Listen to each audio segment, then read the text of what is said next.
that the residents of the region whose land was illegally used for dumping hazardous nuclear waste and whose health had been adversely affected by the harmful chemicals, and that they are fully compensated. I had also sought what regulatory measures the government had put in place to ensure that all hazardous waste and material, including nuclear waste, are securely disposed without causing harm to humans, animals, and the environment. Honorable Speaker, this is a grave matter that needs to be dealt with the seriousness it so much deserves.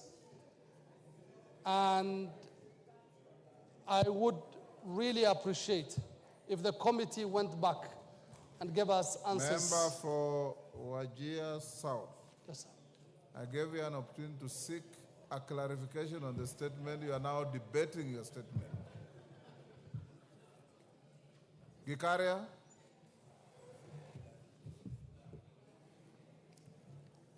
Thank you, Honorable Speaker.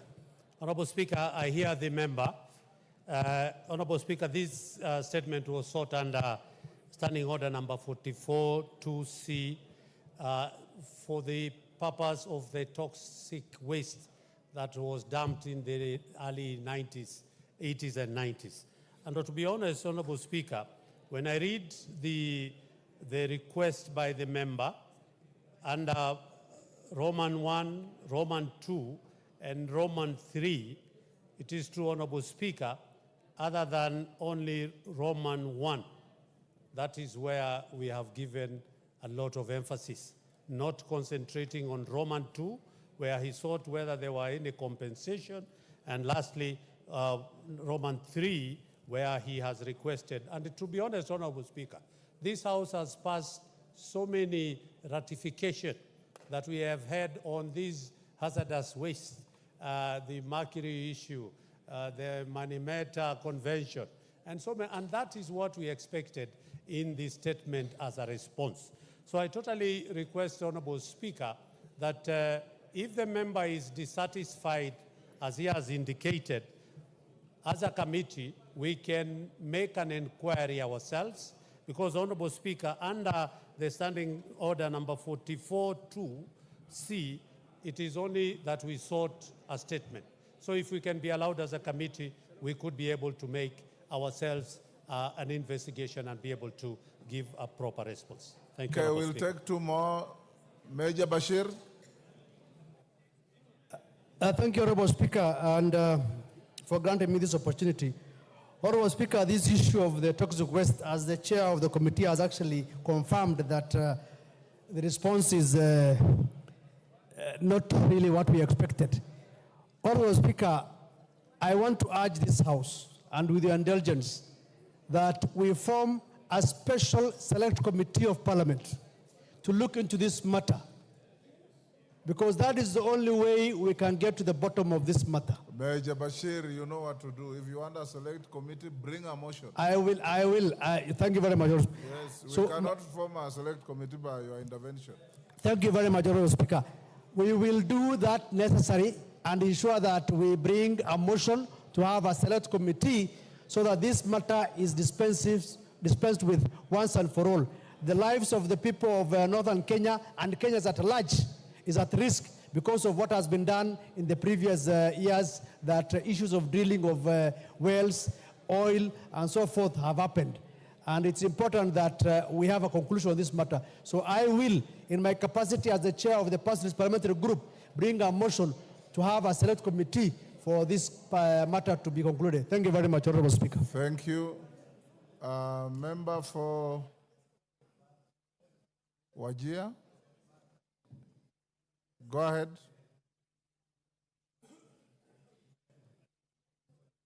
Give the member the microphone. Thank you, Mr. Speaker. Mr. Speaker, I think the issue raised by the MP for Wajir South is a very important issue.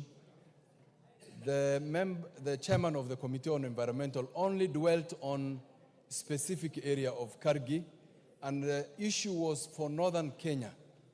In my constituency itself, I have an issue of the same nature, where wells were dug, were drilled, And even if you listen to him, the report he gave back to this house is that these things happened in the late 80s and early 90s.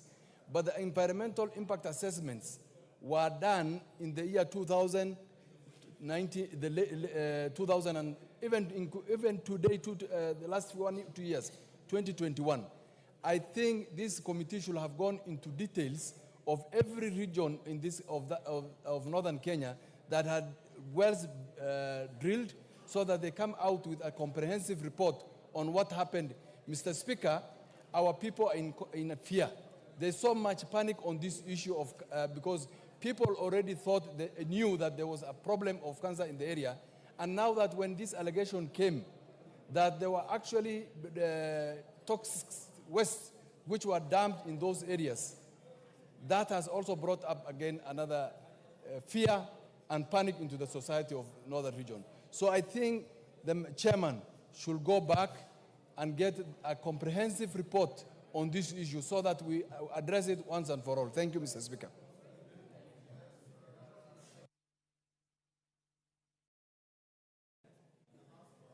Member Women Rep Isiolo. Oh. Then Farah Maalim. 1 minute, Mheshimiwa.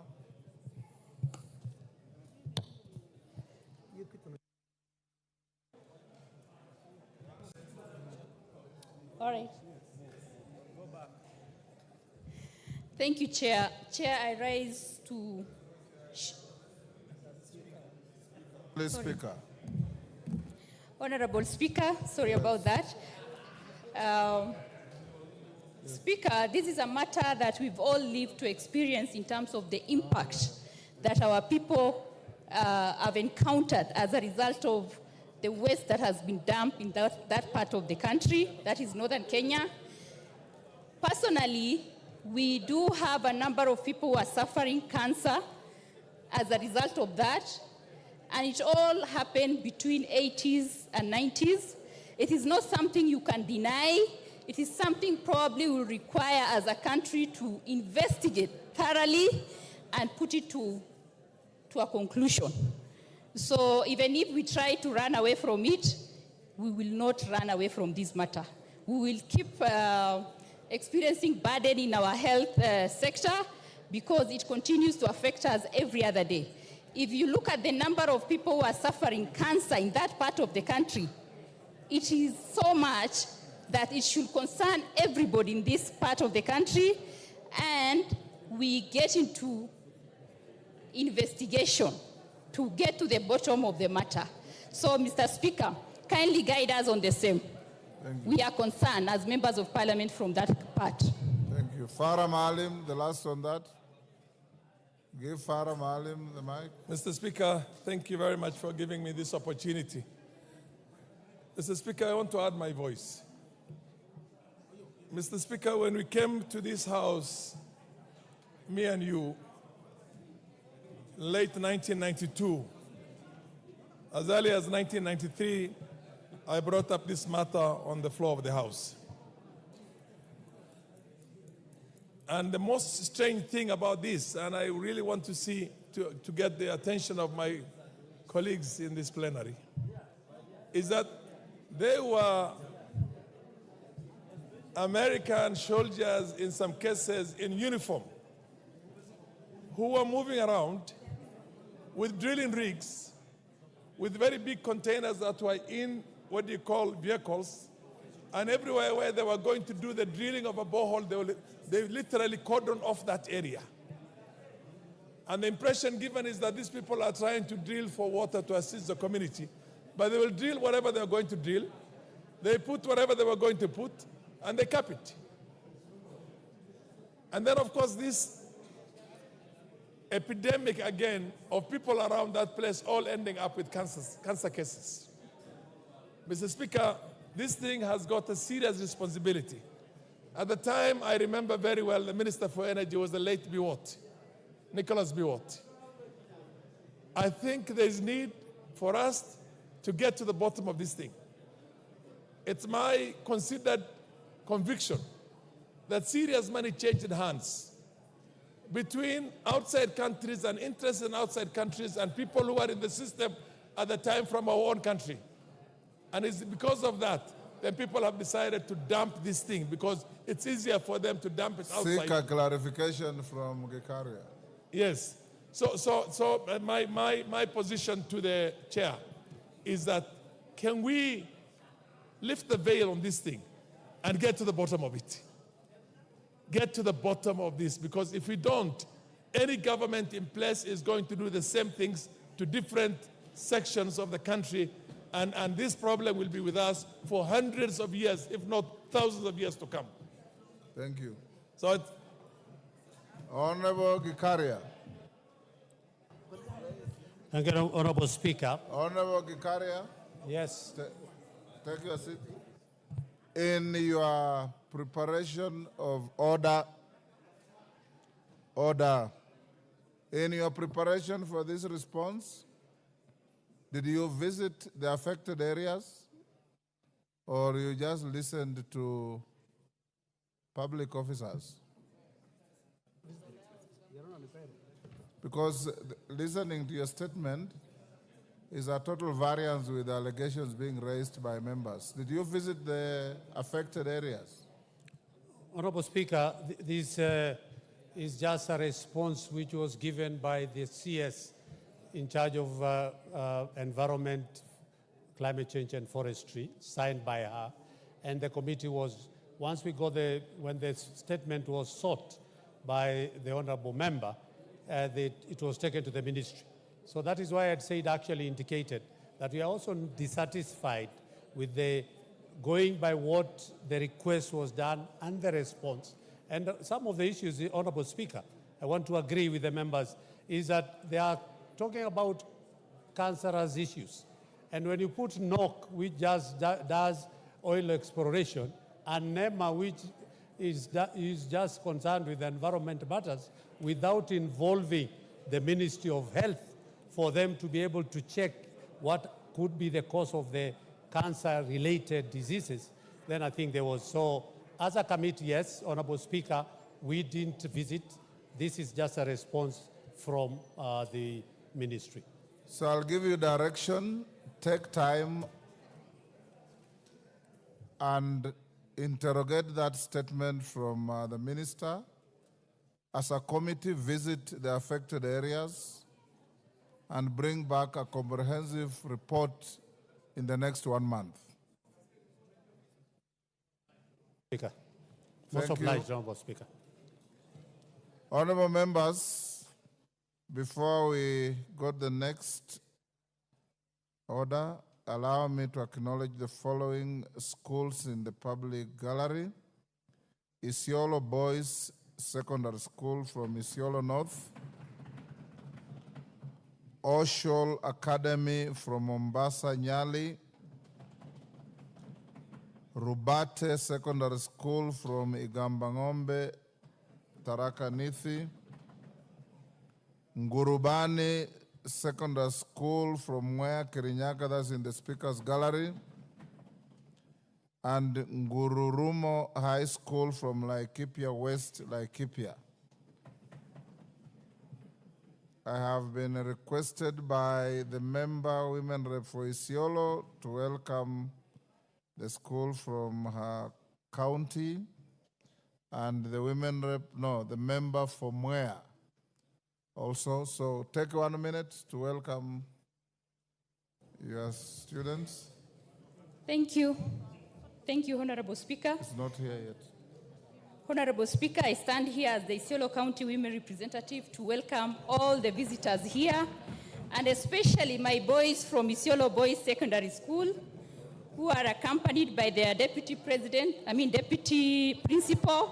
Mr. Mohamed Godana. I want to assure them that as a parliament, we are fighting to ensure that we provide the best education policies for all.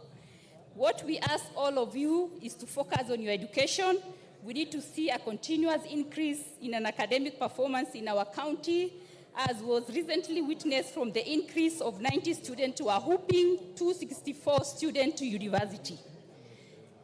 My message to them is that never be afraid to ask questions, reach out and get support along the way. I'm proud of what you've accomplished so far, and I believe in you. There is Thank more you. to come. Never forget that you are the dream of our nation. Thank you, Honorable Speaker. Member from where? Thank you, Mr. Speaker, for giving me this chance to welcome all the students in this house today. In a very special way, I'd like to welcome the students from Grubani Secondary School. Grubani Secondary School, Mr. Speaker, is one of the best schools in Moya constituency. I want to encourage them to work very hard, and I hope the visit to this house is going to inspire them to return to this house as honorable members, and that they are going to produce serious leaders of this country, because the future of this country is dependent on them. I wish you success, the students of Grubani Secondary School, and I know, like you promised me earlier, that you're going to work very hard in your studies and that you're going to pass with flying colors. I thank you, Mr. Speaker. Thank you. On my behalf and on behalf of the whole House, I welcome the students to the House of Parliament. Additionally, there are the following schools in the public gallery: Anderson High School from Endebess, Trans Nzoia; Samoei Boys Secondary School from Nandi Hills, Nandi; Kiambere Secondary School from Mbere South, Embu. I've been requested by the women rep for Nandi County to welcome the students from Nandi Hills and the member for Nandi Hills as well. 1 minute each. Give her the microphone. Thank you, Honorable Speaker. I take this opportunity to welcome all the students who are visiting Parliament, the 13th Parliament, Honorable Speaker, where I'm privileged to sit. And I want to specially invite or acknowledge the presence of Samoei Boys. Honorable Speaker, we call them the Spartans back at home, and they have done us proud. And Honorable Speaker, I want to note that, Honorable Speaker, in our county, we have serious big schools, Kapsabet Boys and the likes. And one school that is seriously growing bigger is Samoei Boys, and it is local, Honorable Speaker. Local, Honorable Speaker, I mean the admissions and the students in that school are 90% local. So this is the pride of Nandi, and we are proud of the Spartans from Samoei Boys High School. I want to wish them the very best, Honorable Speaker. 2 weeks ago, I was in their school, and we were able to speak about so many matters, including and not limited to them doing the best in their studies so that they can be able to become whatever they want to become. So Samoei Boys High School, led by their teachers and the principal, the very able Kimosop, we welcome you to Nairobi, to the 13th Parliament, and we want to wish you the very best from your woman rep. Kitur. Thank you very much, Mr. Speaker. As we welcome all students who have come to pay a visit to Parliament, and in particular, Samoei Secondary School. They call themselves the Green Commandos. This is an institution that, like last year, with 289 students, they were all posted to university with a mean of 9.6, and they've been growing. Indeed, this is an institution that can only be leveled to institutions like Alliance, Moi High School, Kabarak, where I studied, and any other best institution. In fact, Mr. Speaker, they had made an invite to all members of Parliament that they are inviting you on the 22nd of June, when they will be doing a great celebration for the great performance. So I want to wish you well, and you are all welcome to Parliament. Thank you. Honorable Bukose for Endebess. Thank you, Honorable Speaker. Honorable Speaker, I want to join my colleagues to welcome Anderson High School from Endebess. It is the school at the border of Kenya and Uganda. And this school, Honorable Speaker, is the best school in Endebess. It was also number 4 within the county of Trans Nzoia in the last KCSE. It is the school that represented Kenya in the East African competition for volleyball. We are also it is also representing Kenya in chess game in South Africa. 4 of our athletes from this school are also international athletes, and they'll be representing the country in various athletes competitions within the continental and outside. So, Honorable Speaker, I want to thank the House and you in particular. You know you are also from that region, and we appreciate your service. So thank you, Honorable Speaker, and I want to encourage Anderson High School that they are welcome to Parliament, and I hope that they'll also be able to perform well in this year. Thank you, Honorable Speaker. Honorable Zamzam, what is this about the students? Go ahead, 1 minute. Asante sana Mheshimiwa Spika, na mimi kama mama Mombasa County niweze kuwakaribisha rasmi watoto wangu wa shule ya Visual Loshan, na niwaambie kuwa nyinyi mmetuinua sana katika anga za Kenya, mmetuinua sana katika ramani ya Kenya kwa kutoa wanafunzi bora sana katika Kenya hii, kutoa madaktari na ufundi mwingi kutoka katika shule yenu. Kwa hiyo mimi nawahusia mzidi kushika kasi katika masomo. Kama ni wasichana, mcheze boli, msishike boli, tuweze kujenga taifa pamoja na muweze kufocus na masomo yenu. Asante sana Mheshimiwa Spika. Thank you. Still on order number 7, Rosa Buyu.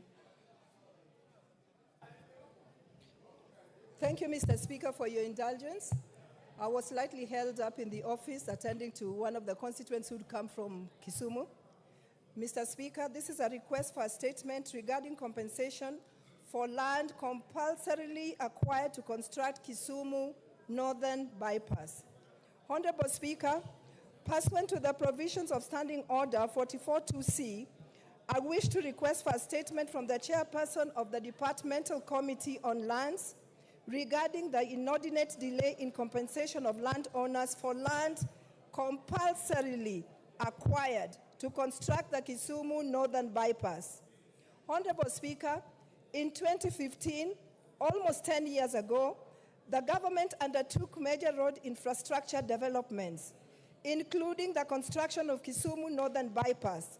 To ease congestion reserve, the government compulsorily acquired land from some residents to construct the bypass. Article 43 of the Constitution obligates the government to promptly pay full compensation to any person whose land is acquired for public purpose. It is unfortunate, Mr. Speaker, that close to 10 years since some landowners ceded their land to the state for the Noble project, the government is yet to compensate them.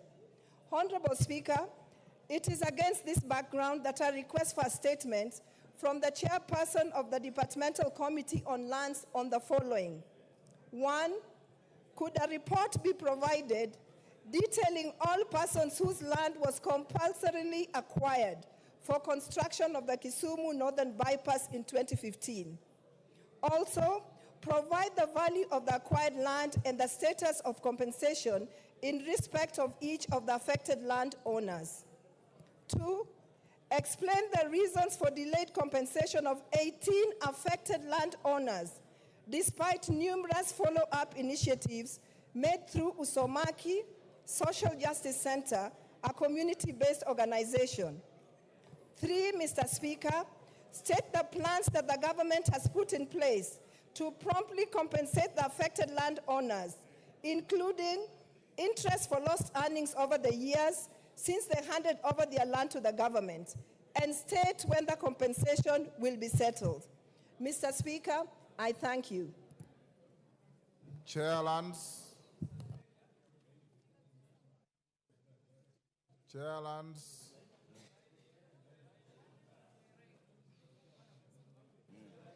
Hold Nyamoko. Yes, Jared. Thank you, Mr. Hold on, Nyamoko. Jared, what is it? I thank you very much, Honorable Speaker, for allowing me to joyride on the statement as read by Honorable Rosa Buyu. Honorable Speaker, the situation is actually uglier than she's putting it. When this idea was birthed in the year 2015 to come up with the Kisumu Northern Corridor that joins the airport road to Mambuleo, to Muhoroni, and ultimately Londiani Junction, Honorable Speaker, the owners of parcels along that corridor were forcefully evicted from their homes to create a pathway. Honorable Speaker, it was done under the premise of compensation, which has not happened to this very day, almost 10 years down the line, Honorable Speaker. Honorable Speaker, some of the family members were plugged into other relatives' homes, overstretching budgetary allocations for individual families, Honorable Speaker, with the hope of getting compensation at the end of the day. 10 years they have been waiting. Those families got tired with the family members and relatives, and most of them do not actually have where to stay because their boards were demolished by the government. Honorable Speaker, even as the Chair Lands Committee undertakes to carry out a comprehensive investigation that will lead to compensation, we ask that this is expedited. Otherwise, we are losing lives as a result of frustrations and depressions by these families. Thank you. You made your point. I thank you. I thank you. Chair Lands, when can you bring the response? 2 weeks? In the next 2 weeks, Mr. Speaker. For that, thank you. Next order. Order number 8, the Statute Law Miscellaneous Amendments Bill, National Assembly Bills number 67 of 2023. Resumption of debate. Honorable members, before we resume the debate, at order number 10, when we go into the committee of the whole, we have consideration of Senate amendments to the National Rating Bill, National Assembly Bill number 55 of 2022, and the Kenya Drugs Authority Bill, National Assembly Bill number 54 of 2022. In regard to the Kenya Drugs Authority Bill, order, Member Bashir, order. The man you are talking to should be listening to this because he's your majority leader. When we get to the drugs bill, the view of the House Business Committee was that we step down this bill for a while pending consultations because I have a report that indicates that the bill has been amended so much to the extent that it has lost its original character. You have amended until you are amending the long title, the short title, the definitions, virtually everything. And under our standing orders, you cannot amend a motion until you negative the original intention. So we will talk with Dr. Bukose, the chair of the committee. If we are satisfied that the amendments are so far reaching us that they have altered the intent and the character of the bill, then Dr. Bukose may be advised to republish a fresh bill to capture what the amendments are looking for. That is the law, both in our jurisdiction and in comparable jurisdictions around the Commonwealth. Next order, it's been called out. Who was on the floor? Honorable Njendi Malulu, you have 5 minutes. Thank you, Mr. Speaker. Mr. Speaker, I wanted to continue by saying that this particular amendment was even opposed by the Committee on Energy. It was also opposed by the ministry itself through a letter that was sent to the National Assembly. Mr. Speaker, the committee recommended that this particular agency, NUPEA, should be adequately funded.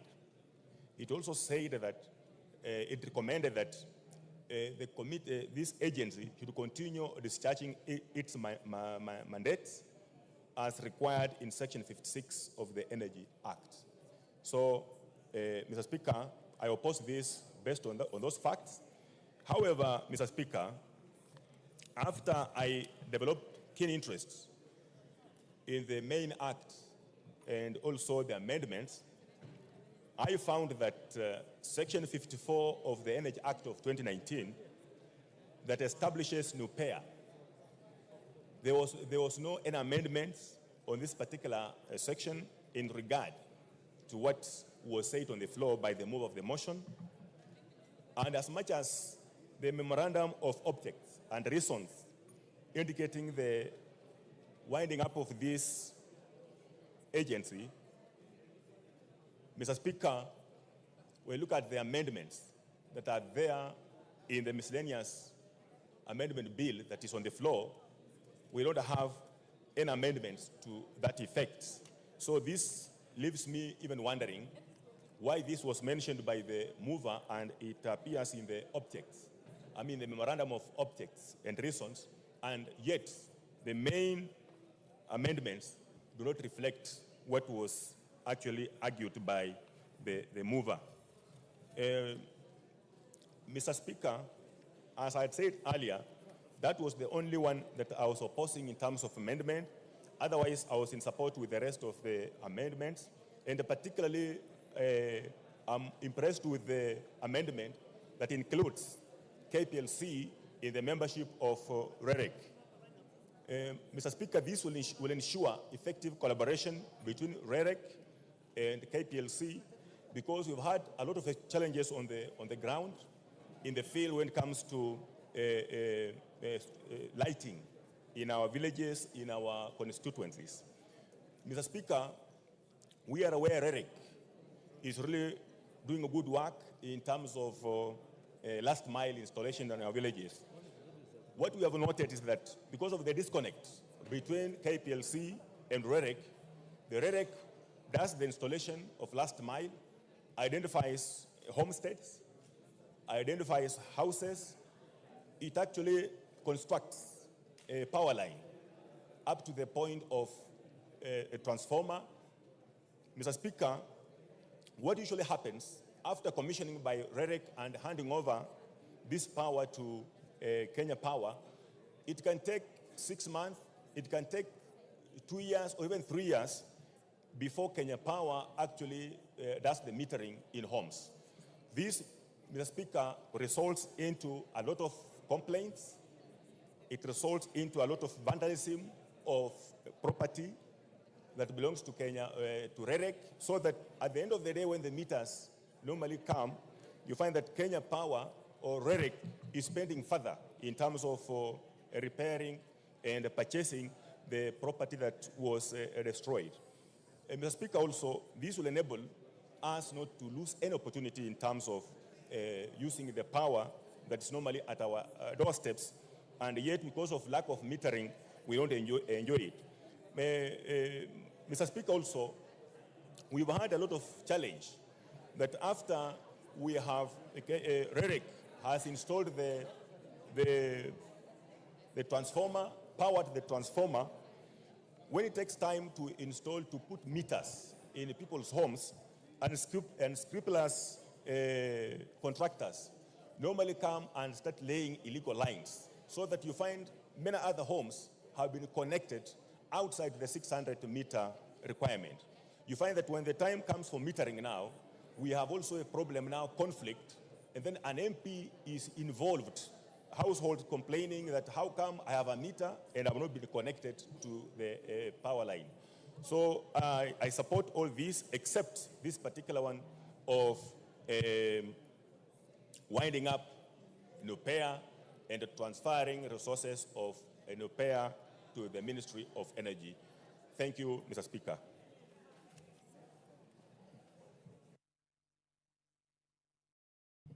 Didymus.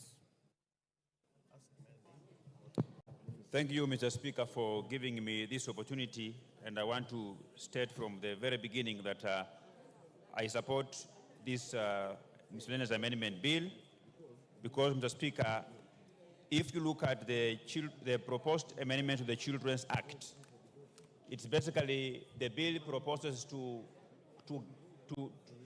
enable the courts so they can be able to allow an application by a man to adopt a child. You understand, Mr. Speaker, that in this country there are very many men who are single-handedly taking care of their families, and they should be allowed to adopt a child, Honorable Speaker. With regard to the Copyright Act, Honorable Speaker, it is important that the very many artists or content creators in this country, they should be remunerated from the same level, and we must have some clear management in terms of what the copyright board will follow to ensure that there is equity and fairness insofar as sharing the royalties is concerned, Honorable Speaker. And also, the amendments number 1 of 2015 to the Scrap Metal Act of 2015, Honorable Speaker, it is a very good amendment because it's going to protect the very critical infrastructure in the energy sector in this country that have been suffering from people who vandalize, who steal transformers, who steal cables, so that for you to deal with copper and aluminum, you must have a special license, which I am sure it will undergo some type of vetting, so that a firm, before a firm is given a license to begin to deal in scrap copper and aluminum, they must demonstrate where they are getting those copper from, not to be the ones that are vandalizing the copper in this country, Honorable Speaker. Basically, Honorable Speaker, these miscellaneous amendments, it's just to cleaning up various statutes to realign them with our constitution and the very many changing policies in this country. And it's a good thing that we are going to move forward, Honorable Speaker. Honorable Speaker, the essence of these miscellaneous amendments is that, Kenya as a country is run on policies. And when a government implements a policy or a law, we have a team of government, both in government and outside government, that have a responsibility of monitoring and evaluating how those policy and those amendments, those laws, statute laws, are either beneficial to the country in terms of how much budgetary allocations they are receiving, how much value that the Kenyans are getting, and as a country and as a house, we have a responsibility to either terminate those various policies or rather improve them so that the Kenyan people can continue to get a benefit of these very many laws, Honorable Speaker. Honorable Speaker, even as I support these laws, we must be aware that at times these miscellaneous amendment bills can be brought in to misuse. But I've gone through this document and I can confirm to this House that each and every proposed clause has beneficial to this country. And once these amendments have been approved, this law will go a long way into ensuring that the Children's Act is properly beneficial to the country. The Copyright Act goes ahead to benefit the very many artists and local contents in this country. The scrap metal that has always been a bit misused, Honorable Speaker, by vandalizing bridges, guardrails, by vandalizing electrical power lines, is not going to continue happening again, Honorable Speaker. So I will support even the Fisheries Management and Development Act is also going to ensure that the fishing, that is one of the key economic activities for majority of Kenyans, benefits people who engages in that trade, Honorable Speaker. And for that very many remarks, Honorable Speaker, I want to unequivocally support this statute law, Miscellaneous Amendment Bill of 2023. I support, Honorable Speaker. Samuel Atandi. Are you queuing for this? And this is what I keep on telling you members. Honorable Speaker, I'm waiting to talk on equalization. Pardon? I'm waiting to comment on the equalization bill. On the? Equalization Appropriations Bill. Kibet Komingoi. Absent. Moses Kirima.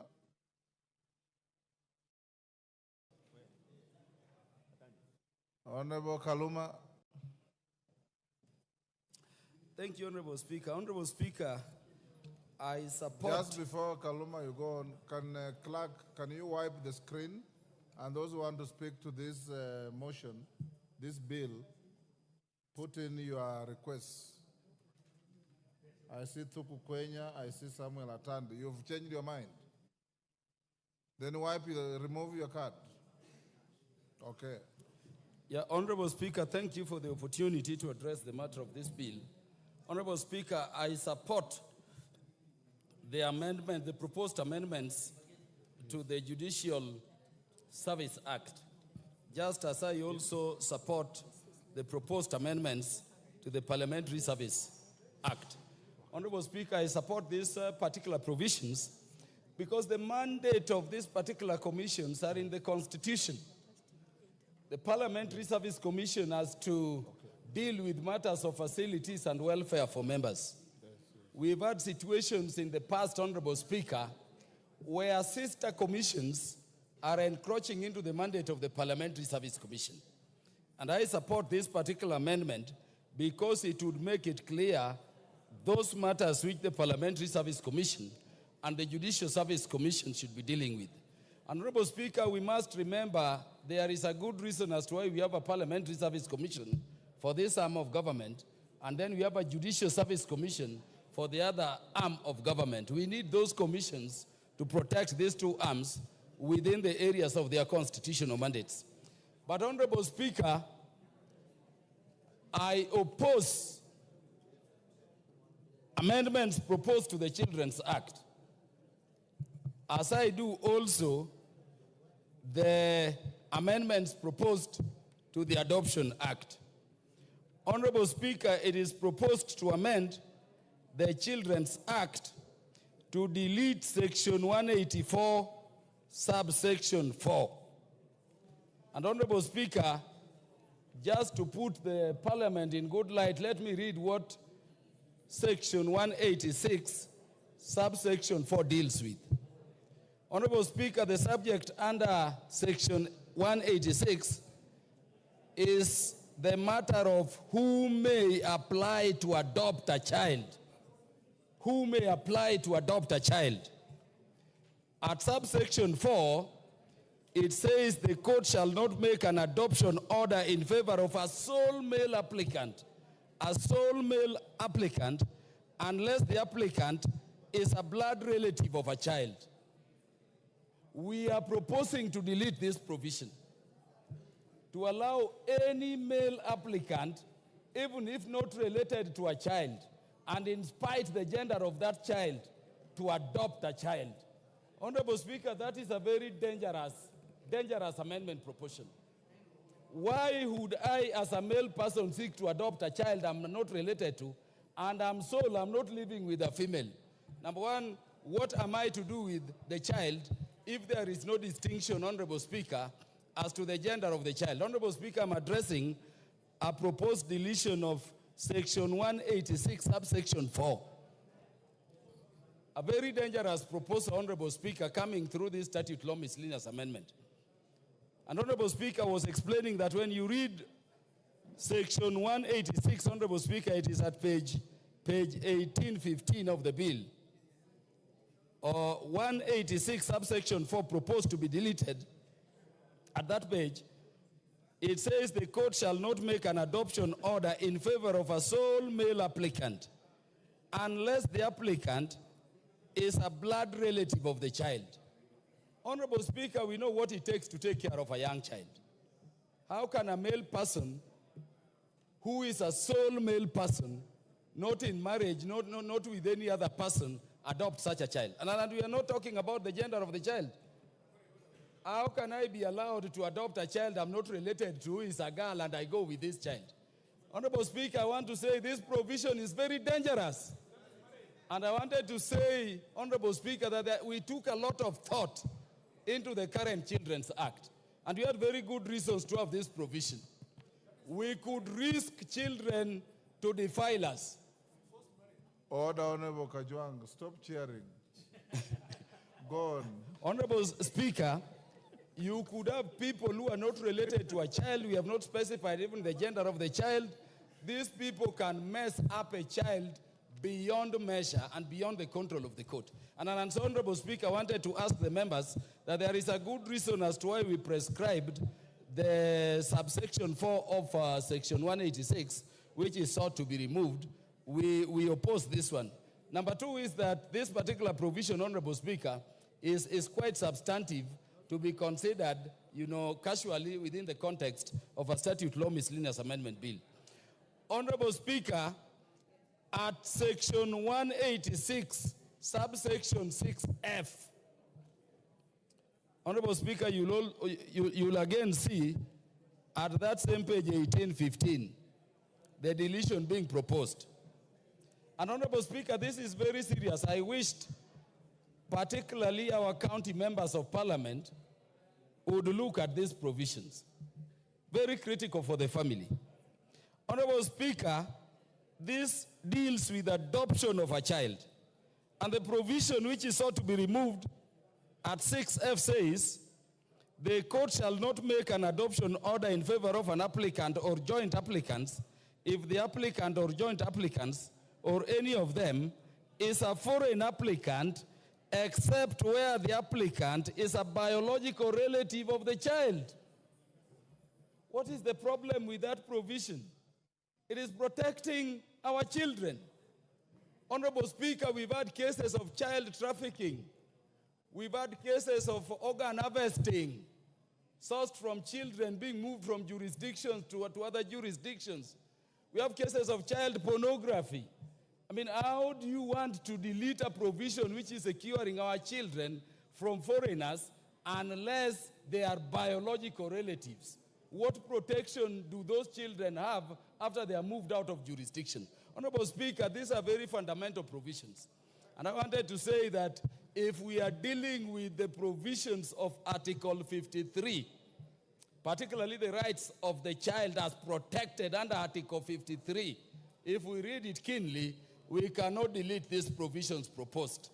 And an Honorable Speaker, on these two proposed deletions, I'm opposed. Otherwise, I support every provision, even though they are substantive. I thank you, Honorable Speaker. Kwenya Thuku. Kwenya Thuku is in the house. Thank you. Yes, Kwenya. Thank you, Mr. Speaker, for this opportunity to contribute on this miscellaneous amendment bill. And Mr. Speaker, from the onset, I am in support of some of the amendments herein, but I also want to give my thoughts in a few as far as I'm concerned and the feel of the people of Kinangop. Mr. Speaker, I want to support from the onset the inclusion of Kenya Power and Lighting Company in the membership, to be in the membership of Rural Electrification and Renewable Energy Corporation.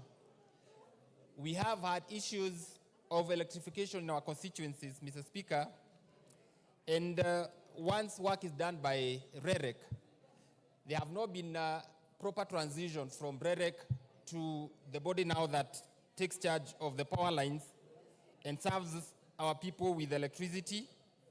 Because of lack of proper, the lack of proper transition is because Kenya Power is not represented in the board of REREC. And therefore inclusion of KPLC in the same, that would be a step in the right direction.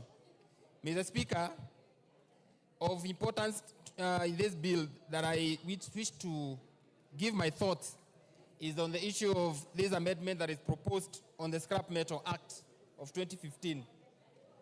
Mr. Speaker, I see a lot of mischief in this bill. Reason being, we are proposing, or there's a proposal that scrap metal dealers, and especially those dealing with copper, aluminium, and copper and aluminium alloy, to have special license to export copper, aluminium, and the two combined. And Mr. Speaker, this should worry everybody. One of the biggest issues that we're dealing with today is transformers vandalism. Vandalism as far as extraction of copper is concerned, because we know they are pricey. And Mr. Speaker, we all know that the Republic of Kenya, we do not produce copper. And therefore, why are we licensing people to deal with copper? I think the best thing to do, Mr. Speaker, is to ban the export of copper completely and leave that business to the two entities that have been mentioned here. The numerical machining complex, and Kenya Shipyard. So that then if there are any scrap metals as far as the two metals are concerned, then they are consolidated, they are smelted, and therefore have billets that are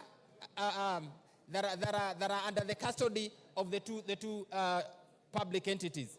Then they can be auctioned in public, Mr. Speaker, as opposed to giving special licenses.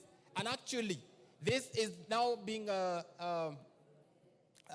to the hands of ACS, who now will decide who to issue these licenses to.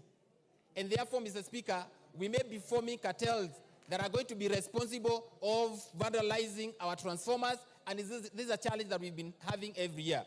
I had a conversation with one of our officers in Rerek, and actually they brought my attention on this issue, Mr. Speaker. And because we represent people and we know the kind of losses that this country is running into because of this illegal, or maybe let me just say legal trade, whereby we have licensed vandalizers. Mr. Speaker, I am opposed to this amendment, and in fact, I am going to bring up amendments that are going to delete any form of licensing of scrap metal dealers and in as far as copper is concerned, because we do not produce the same, and therefore exporting the same would be a question that we need to answer as a house. Let us leave this to the two public entities that have been mentioned in this bill to deal with the consolidation of the same and maybe selling the same in public auction. Otherwise, Mr. Speaker, I support anything else that is in this bill, but on that one, I'm opposed, and I'm going to bring an amendment. Thank you, Mr. Speaker. What is the point of order? Mr. Speaker, something troubles me. You know, bills come before us, we process them in second reading, and it would appear as though the normal situation is to pass bills. Mr. Speaker, we have spoken about this ever since I came to this Bunge in 2013, that statute miscellaneous amendments should only focus on issues that are correcting the law, minor issues of law. Now, Mr. Speaker, with you, because you are a doyen of authority, and you are the chairman of the Rules and Procedure, if we are unable to tame the executive from where these bills are coming, are we able to change our rules so that we make sure that when the clerk is perusing a bill, if the clerk finds, and in the speaker's discretion, if it turns out that a legislation is so fundamental and substantial that requires policy, the speaker or the clerk would refuse to process that kind of bill? Because even as we speak, Honorable Kaluma has spoken, and the member there has eloquently spoken, you will see that all this, in spite of what they have said, except for committee of the whole house, we will still pass them, notwithstanding what they are, notwithstanding the fact that there is no policy, notwithstanding the fact that they have not been clearly thought of. Mr. Speaker, I just want to harvest from your from your experience.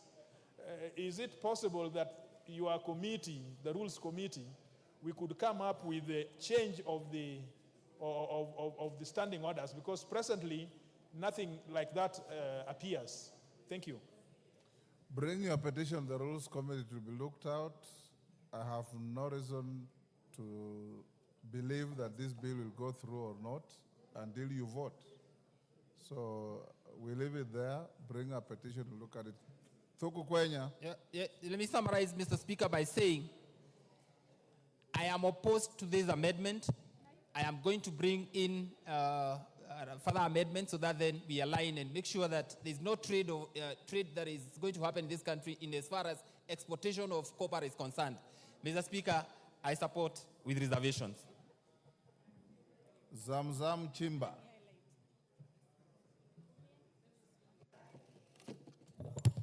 Mheshimiwa Spika, na mimi naangalia sheria, marekebisho ya sheria ya watoto kipengee cha 29 ya 2022. Mheshimiwa Spika, mimi pia napenda kupigia pondo ndugu yangu Kaluma alivyozungumza, akasema watoto wamepewa ulinzi katika katiba. Mheshimiwa Spika, na kama mama ni vizuri kweli tujue kuwa mtoto anapokuwa ataka kuchukuliwa na mzazi mwingine iwe ni katika familia ya mtoto. Mheshimiwa Spika, tumeona mataifa ya nje wameweza kupitisha mswada wa kununua watu. Mheshimiwa Spika, watu watakuwa wananunuliwa kama peremende dukani, kama switi, kama maziwa. Mheshimiwa Spika, na hii inatupa wasiwasi. Nimeiona hiyo bill imepita Marekani, Mheshimiwa Spika, na naona hapa tukitoa hiki kipengee cha kuweza kuwalinda watoto wetu, kutakuwa na mwanya wa mtu yoyote kutoka sehemu yoyote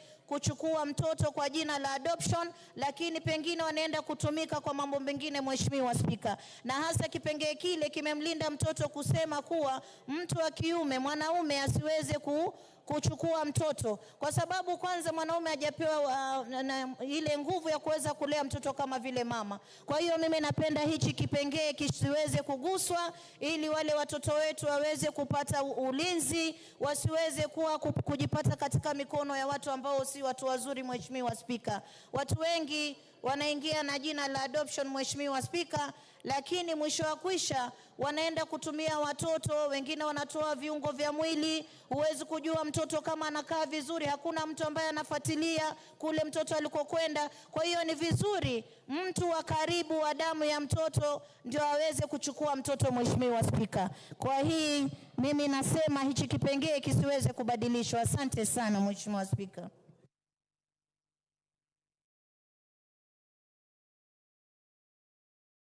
Marwa Kitayama.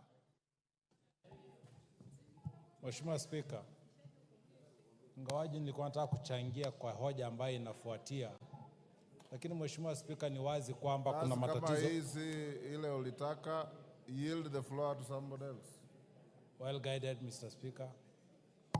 Paul Nabuin, Turkana North.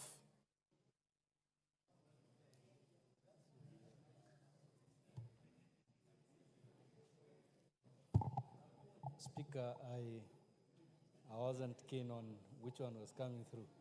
Thank you. Honorable members, let me repeat what I've been telling you. If a motion is on the floor by way of a bill such as this, if you have no intention of contributing to it, don't log in, so that you fill the screen, you make it difficult for whoever is in the chair, including the speaker, to know who wants to speak on this and who doesn't. Wilberforce Oundo, are you on this or yes, anticipating Speaker. something else? No, it's on this matter. I had actually been checking with the state. I was on top. I don't know how I've been just lost my position all of a sudden. Go ahead. Honorable Speaker, as a matter of principle, since I came here to the 12th Parliament, I have always had reservation about miscellaneous amendment bills. They are miscellaneous, but they are mischievous. The mischief has always come out very apparent once the bill is completed as required by law.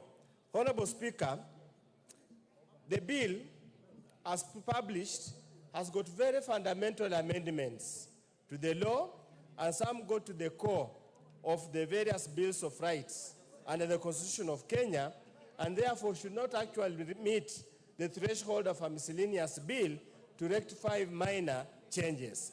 Honorable Speaker, let me start with the Children's Bill, Children's Act, amendment to the Children's Act. Honorable Speaker, which proposes to delete Section 186(4) of the Principal Act. Honorable Speaker, I totally oppose, and I oppose it on various grounds. Number one, the way Section 4 is styled gives some kind of protection against child abuse. Honorable Speaker, ordinarily, child abuse is invariably, in many cases, perpetuated by male. Honorable Speaker, allowing the courts to allow a single man, or a single applicant, a sole applicant who is a male, to adopt a child, regardless whether it's a relative or not, is indeed a precursor for abusing that particular child. Honorable Speaker, I cannot fathom why a drafter would want to do this and put a Kenyan child in harm for purposes nobody understands. So, Honorable Speaker, I stand to oppose, and I will indeed, that particular law, make amendments accordingly. Honorable Speaker, when we go to the Scrap Metal Act, the amendments are long overdue because of the issue of critical national infrastructure. And indeed, the definition of critical national infrastructure has been inserted and expanded, Honorable Speaker. Many of us suffer, many Kenyans suffer, vandalism of the railway line, vandalism of the guardrails, vandalism for electrical installation, and all those kind of things. Styling them as national critical infrastructure and barring their trade other than designated state agencies is the right way forward. But Honorable Speaker, we again conversely introduce the issue of monopolistic practices in the market.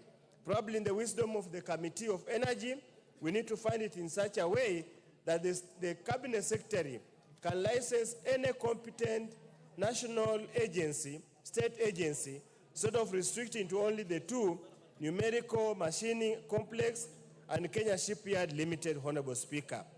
Honorable Speaker, when we look at the amendments to the National Employment Authority Act, it is sad reading, Honorable Speaker. Sad reading in two senses. Honorable Speaker, in this bill, we perpetuate the old stereotype that a job must be one where somebody is formally employed. And that's why now we are introducing a job seeker instead of what was there as a youth. A job seeker, Honorable Speaker, therefore it means even a 70-year-old person could still be categorized as a job seeker.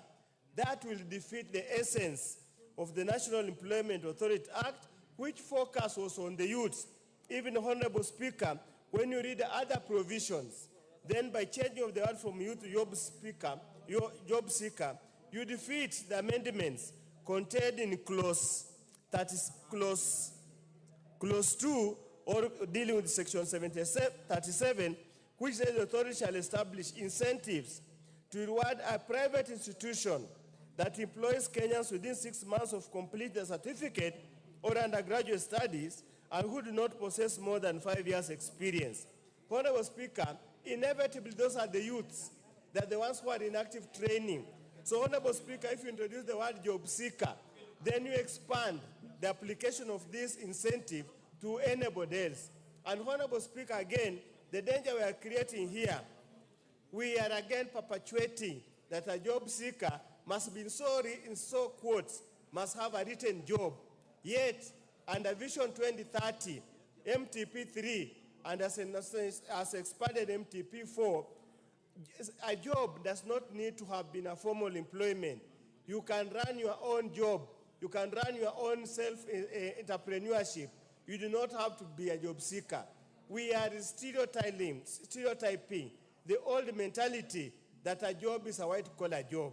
And that's why we're looking at the publication definition of a job seeker. We will move to amend that particular to erase any focus, any reference to a job seeker, to probably retain the youth or those whose job are in such a way they require a certain kind of a job. Honorable Speaker, the amendments under the Energy Act are progressive and good. However, Honorable Speaker, there's a provision that says any vessel that is used to convey the vandalized or stolen equipment or appliance referred to in subsection 1 shall be forfeited to the state. Honorable Speaker, there are forgeries, there are car thefts, there is misuse, there's where unauthorized use of the motor vehicle. Why would you punish the owner of the motor vehicle for reasons that he does not even know? And I give an example, Honorable Speaker. Last year, there was a contractor who brought material. Some people came to see the material. The vehicle they used was a stolen vehicle with forged number plates.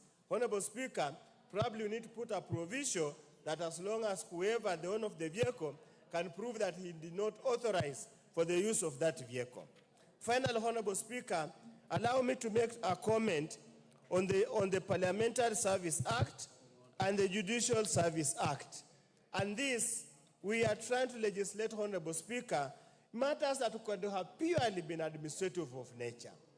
If it wasn't for intransigency of Salaries and Remuneration Commission, we would not have gotten to this level. This is now we epitomize misuse of powers conferred to any particular state agency in either in the Constitution or an Act of Parliament.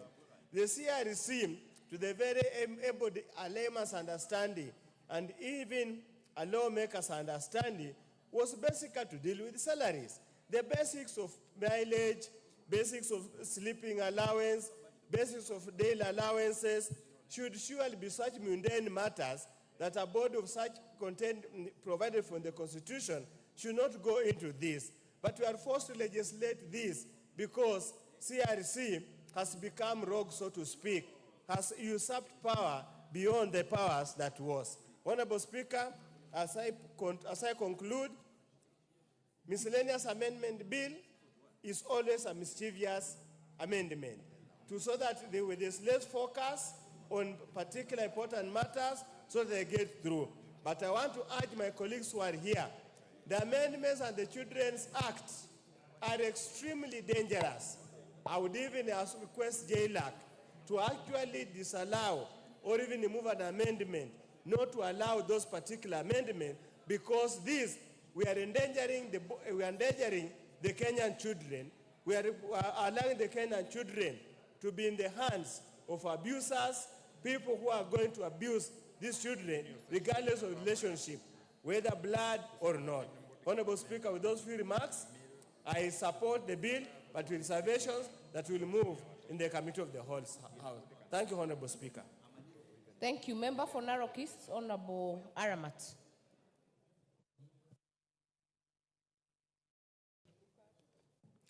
Thank you, Madam Speaker. Madam Speaker, I rise to support the amendment bills. Madam Speaker, there is an amendment bill of winding up the nuclear agency.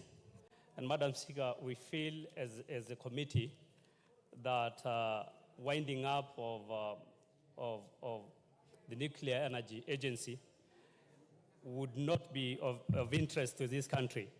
Madam Speaker, the nuclear agency is a state corporation established under the Energy Act of 2019, and it is in charge with the responsibility of promoting and implementing the nuclear programs in Kenya. Madam Speaker, Kenya has been a member state of the International Atomic Energy Agency since 1965, and this United Nations specialized agency responsible for safety, secure, and peace use of nuclear technology. Madam Speaker, we saw fit as a committee that the Nuclear Energy Agency, NUPEA, which has not been adequately funded by the Exchequer, should be funded adequately. And secondly, Madam Speaker, that the NUPEA should continue to discharge its mandate as stipulated in subsection of 56(1) of the Energy Act.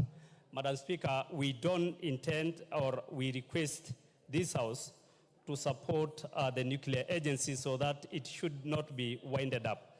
Madam Speaker, in our recommendation, Madam Speaker, that we intend to bring in the floor of this House, the committee proposes amendments that were supposed to be amendment to section 210, 12(1)E, 20. And Madam Speaker, we intend to table them in the committee of the whole House when it comes to the whole House, so that our recommendation as the committee should also be taken in or taken into consideration. Thank you, Madam Speaker. Thank you. Member for Marakwet West, Honorable Timothy Toroitich. Thank you, Honorable Speaker. Honorable Speaker, I rise to comment on this particular proposed legislation. Honorable Speaker, from the onset, I associate myself with the sentiments of Honorable Kaluma and Honorable Undo. Honorable Speaker, that sometimes it seems like we are sneaking in substantive amendments to certain legislations using statute law miscellaneous, which is an omnibus, Honorable Speaker, I believe, and I want I believe that this kind of miscellaneous amendments using a statute law are only meant to correct certain minor amendments. Honorable Speaker, looking at this bill in its entirety, it introduces very substantive amendments, which ideally should be amendments in the parent legislations. Honorable Speaker, for example, if you look at the provision on the Children's Act, the amendment of the Children's Act, which touches on adoption, Honorable Speaker, my opinion is that particular amendment should be brought under the Children's Act, not under a miscellaneous statute law, because it goes to the core of that particular Children's Act. Honorable Speaker, if, for example, you look at that particular provision on the issue of adoption, Honorable Speaker, it provides for deletion of Section 186(4) of the Children's Act. Honorable Speaker, that provision provides that the court shall not make an adoption order in favor of a sole male applicant unless the applicant is a blood relative of the child.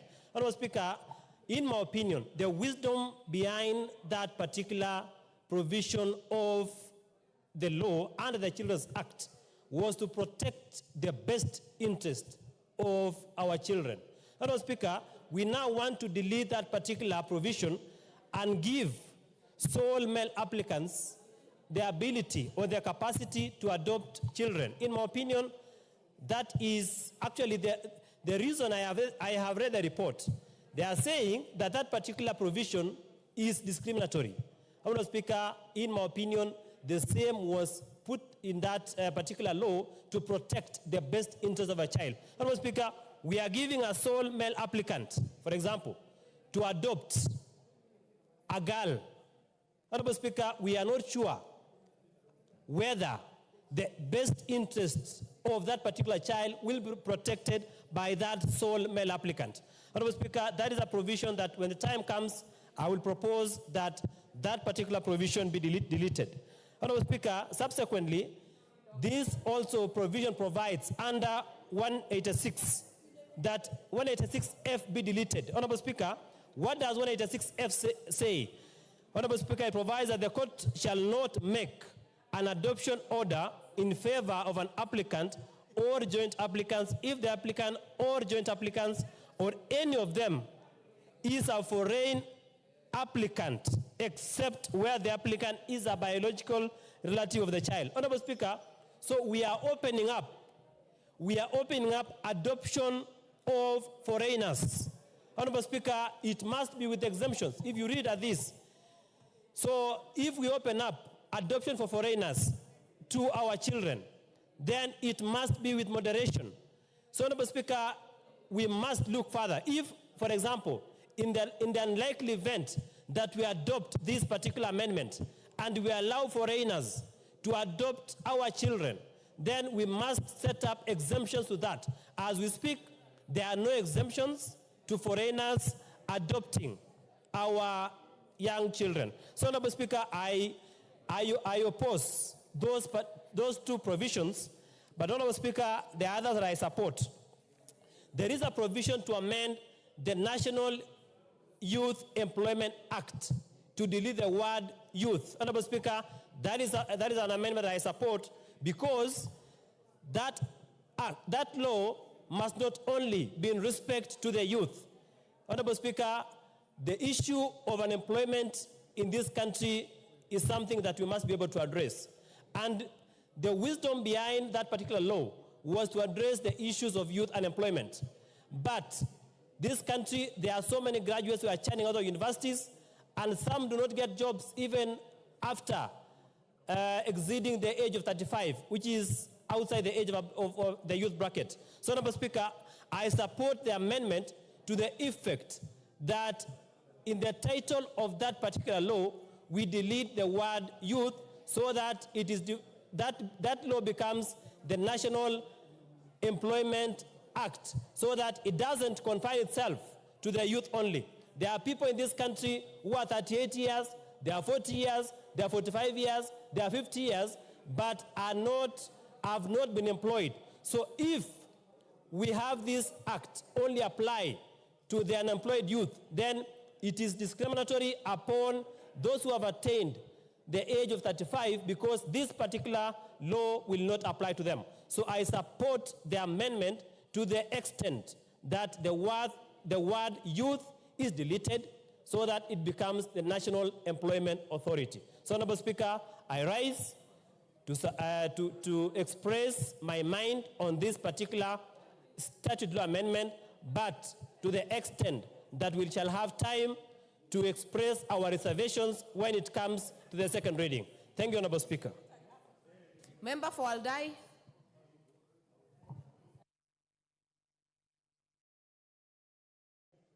Thank you, Madam Speaker. I stand to support the amendments to the scrap metal bill with reservations. And the first of the reservations, as discussed by the committee, is the composition of the Scrap Metal Council. The Scrap Metal Council, as proposed in the bill, does not take care of all the players who are supposed to be in this particular council. For example, this composition does not have, for example, the Ministry of Trade, Industry. It actually just talks about industrialization, and it also recognizes a person nominated by a body called Scrap Metal Dealers Association, which association is not registered or recognized as a body corporate in law. So therefore, the amendments to the Scrap Metal Council, the committee, with the trade committee which had considered this, shall be bringing those amendments. The second amendment is on restrictions from dealing in the scrap metal, and it talks about these restrictions shall be only given to people who are members of Scrap Metal Dealers Association. As I mentioned, the Scrap Metal Dealers Association is a body that is not a body corporate registered or not a body that can be recognized in law, and therefore the amendment that we shall be bringing as a committee is that the license or the scrap metal dealers shall be registered by the Scrap Metal Council as opposed to the Scrap Metal Dealers Association. The other issue is on issues of exports of scrap metal. I think the committee considered this and brought out issues to do with exports be allowed for certain metals except restrictions to rare metals like copper and other rare metals, and that I think should come out clearly because those metals are really precious in our country, and if we allow for exports of those rare metals, then it becomes also expensive when they are coming back into this country. The other issue is the Scrap Metal Council. The proposal was to change the name from calling it Scrap Metal Council to Metal Recycling Agency. And the reason for this is because of the bad name and the bad image and the bad reputation that has always been held by the name Scrap Metal Council. Madam Speaker, the other issue we wanted to bring was the restriction of the scrap metal. I think one of the members had raised the issue of restricting scrap metal to certain institutions and open it to all institutions, especially scrap metal from our assets. This is our natural assets, and that is restrictions to have scrap metal only dealt by Numerical Machine Complex and National Shipping Council. I think as a committee, we maintained that these two institutions should be the only ones who should be allowed to purchase the scrap metal from public entities, and this is a way to protect the natural assets because these properties, if not protected, can give us many issues. And there are some amendments that are already in the bill that also goes to support the protection of these natural assets, and this is the destruction of infrastructure under Clause 24 and information regarding stolen or lost property, as well as restriction on licenses on who should deal with scrap metal. And these particular provisions that have been provided in these amendments go a long way in protecting the national assets or national infrastructure. For example, our electricity, our water and sewerage, and telecommunication infrastructure that this country has spent a lot to put up. So if we don't put those restrictions, then we will be allowing our assets or our properties to be destroyed if those restrictions are not in place. So there are amendments that we as a committee shall be proposing during the third reading so that they conform with the amendments that are already proposed in the miscellaneous amendment bill. I thank you, Madam Speaker. Honorable Mili, are you on this one? You have the floor. Thank you, Madam Speaker, for giving me this opportunity. Madam Speaker, I'll be very brief. Madam Speaker, I know several members have spoken to the issue of amendment of the National Youth Authority Act. And Madam Speaker, I just wish to disagree with the members. I remember Honorable Sakaja is the one who brought the bill, and the reason that he brought it then was because of a concern over the issue of youth unemployment. And we do agree and acknowledge that there are very many people who are not in the youth age bracket that are not employed. As a matter of fact, we know very many people who have qualified as teachers and have retired without even being employed as teachers with TSC numbers. But Madam Speaker, having said that, the greatest challenge we are facing in the country is youth unemployment. And you can see with the rising cases of insecurity, of violence, of theft. As a matter of fact, in my own constituency, I think yesterday, there's a woman who was abducted at a market called Ogongo Market. Madam Speaker, last week, a boda rider was killed. The wife who had just given birth recently, she was just 15 days after giving birth, was raped, was gang raped by these guys. And these people had already stolen his motorbike before and were coming for his second motorbike when they killed him and raped the wife. And Madam Speaker, the reason why you find this kind of situation is because we have very many idle youth. They have no opportunities in life. They become desperate. They become thieves. And because of that, they even get into all other evil activities. So if, Madam Speaker, we again open it up to all unemployed people, the challenge that we have seen in this country is that sometimes you think common sense is common, but it's not that common. You will find that a person who is in their 70s who has retired will be deemed to be unemployed if they have retired and be given a job, because then they fall within that category. So for me, that is a situation which I do not support. I also support, although I support the amendment to the Copyright Act, and especially the inclusion of equitable remuneration of performers and producers of sound recordings, and Madam Speaker, including collective management organizations towards the authors and performers. Madam Speaker, this is because it is very difficult to be in the creative industry. Madam Speaker, I speak as an author and I know what it takes. And because we are in the creative industry, and especially because we are also competing a lot with the .com, some of us sit for hours and years to actually produce a book. But you know, this young generation, they just sit for a minute, imitate what Honorable Millie Odhiambo is doing, get 1 million followers and get money. As we are not lucky enough to do that, but we have to do, more strenuous work around this. So I do support that.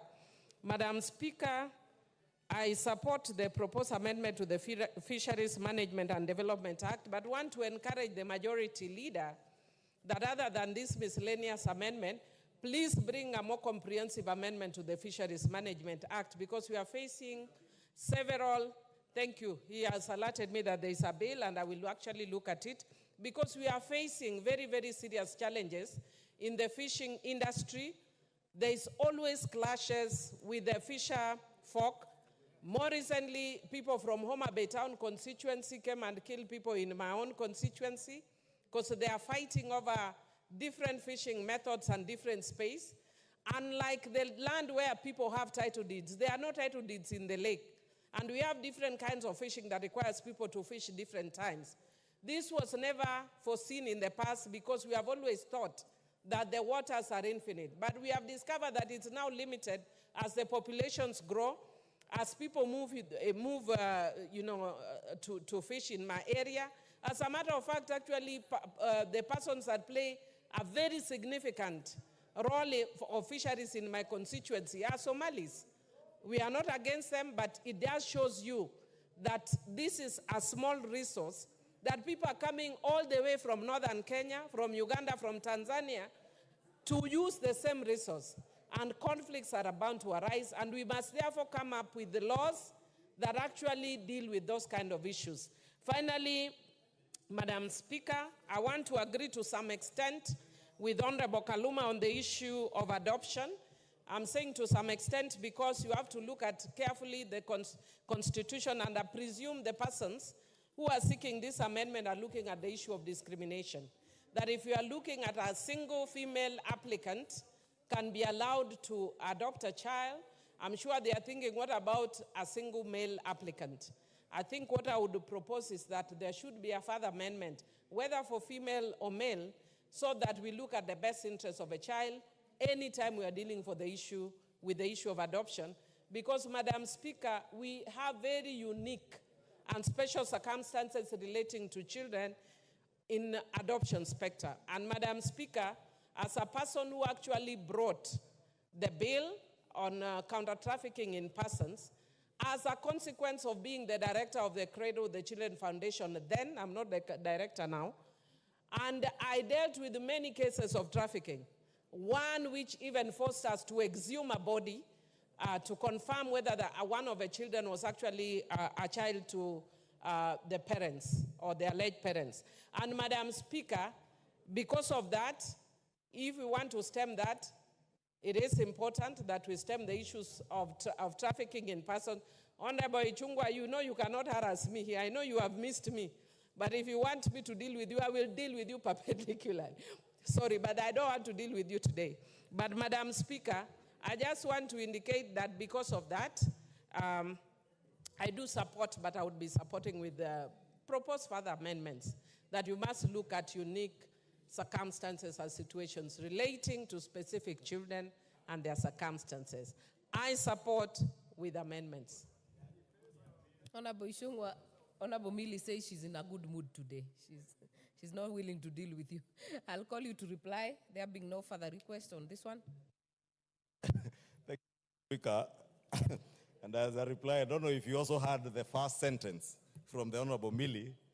She says she knows I miss her, but she's not going to deal with me today. Honorable Speaker, as she knows, I was not harassing her because I know how passionate Millie is on child welfare and child care matters, and indeed matters touching on women's rights and gender equality.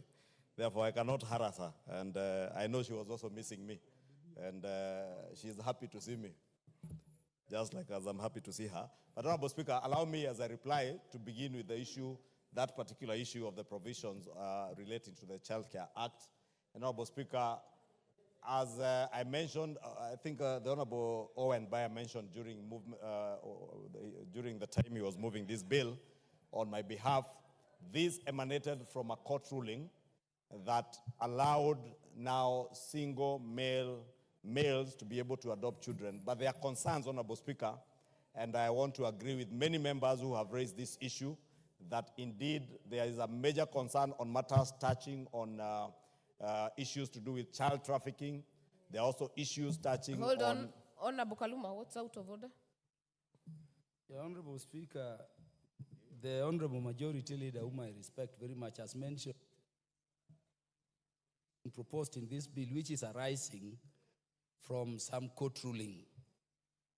Would we have that court ruling so that we are rightly informed? Because I'm not aware of any. And I doubt any legitimate court, proper court, and we have very competent courts, can make such a ruling in the light of the provisions of Article 53 of the Constitution. Honorable Ishungwa, do you have that?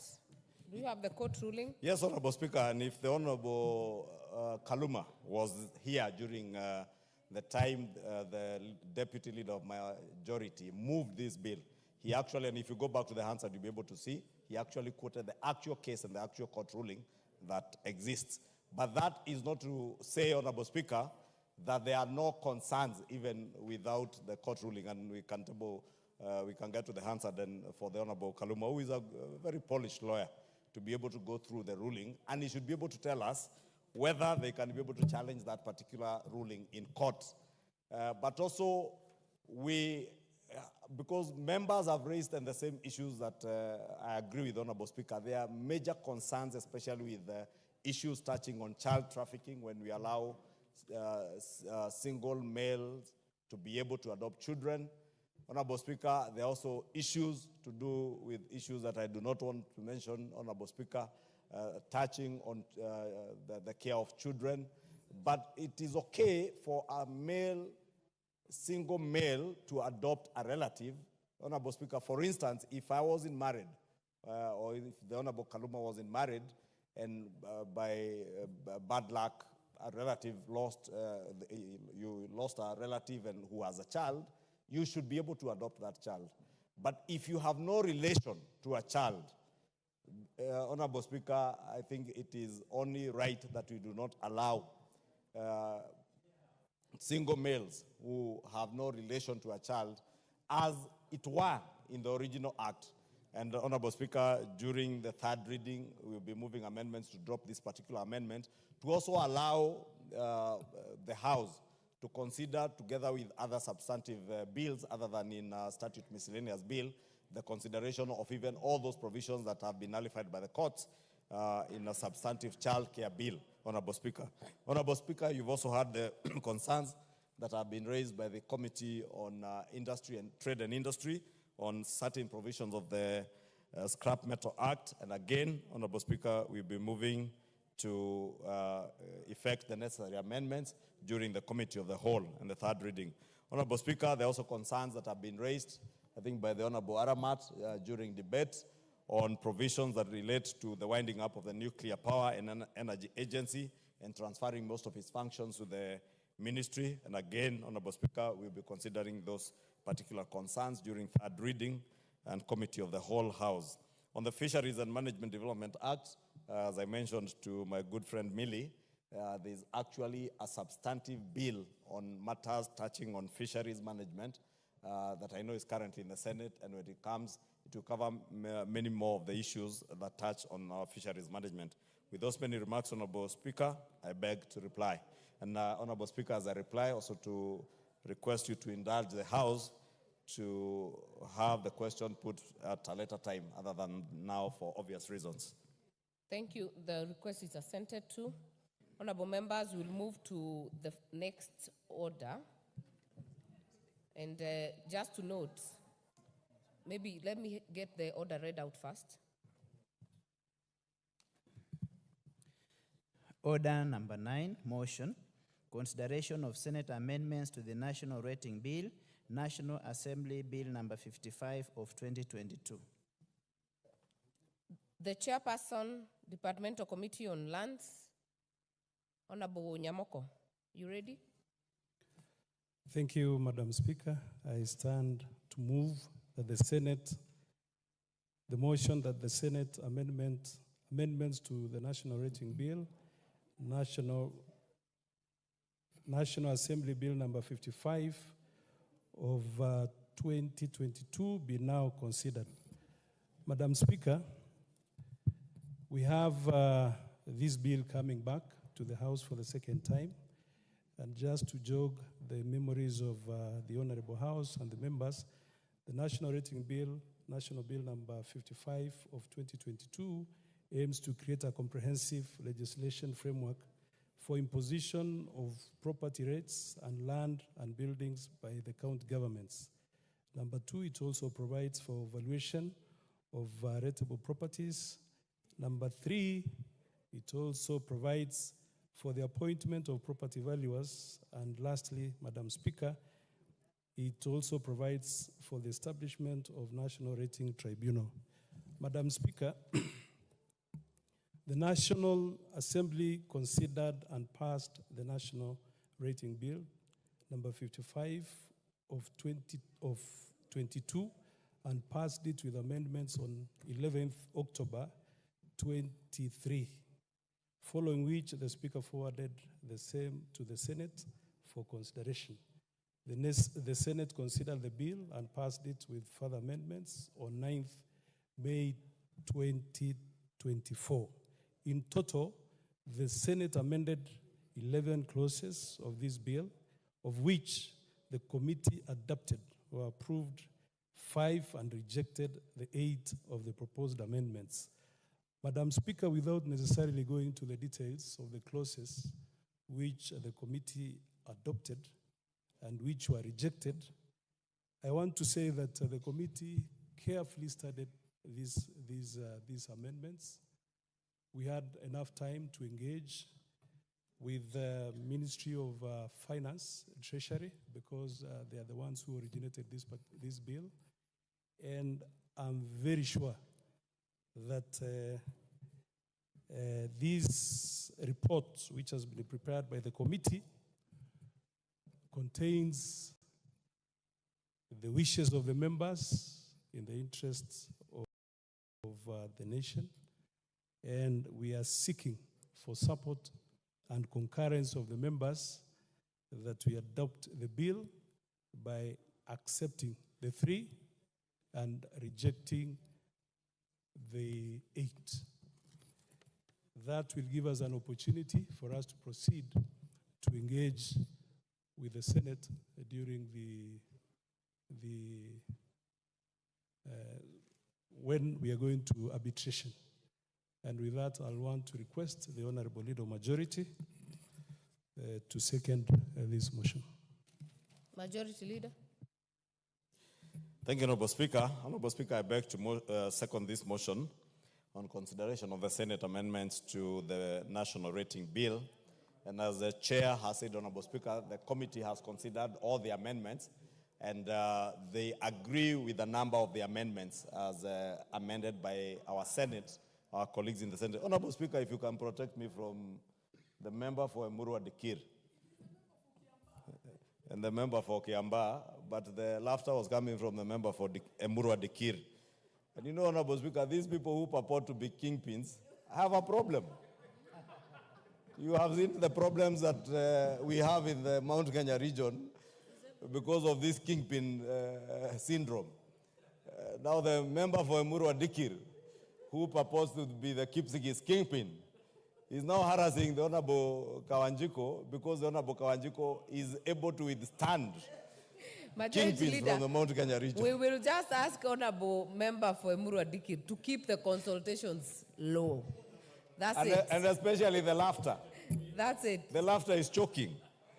Honorable Speaker, I was saying when the Committee for Lands considered these amendments, they have What agreed is with out a of number order, Honorable Kaluma? of these amendments, Honorable Speaker. Is it on that and same... the amendments...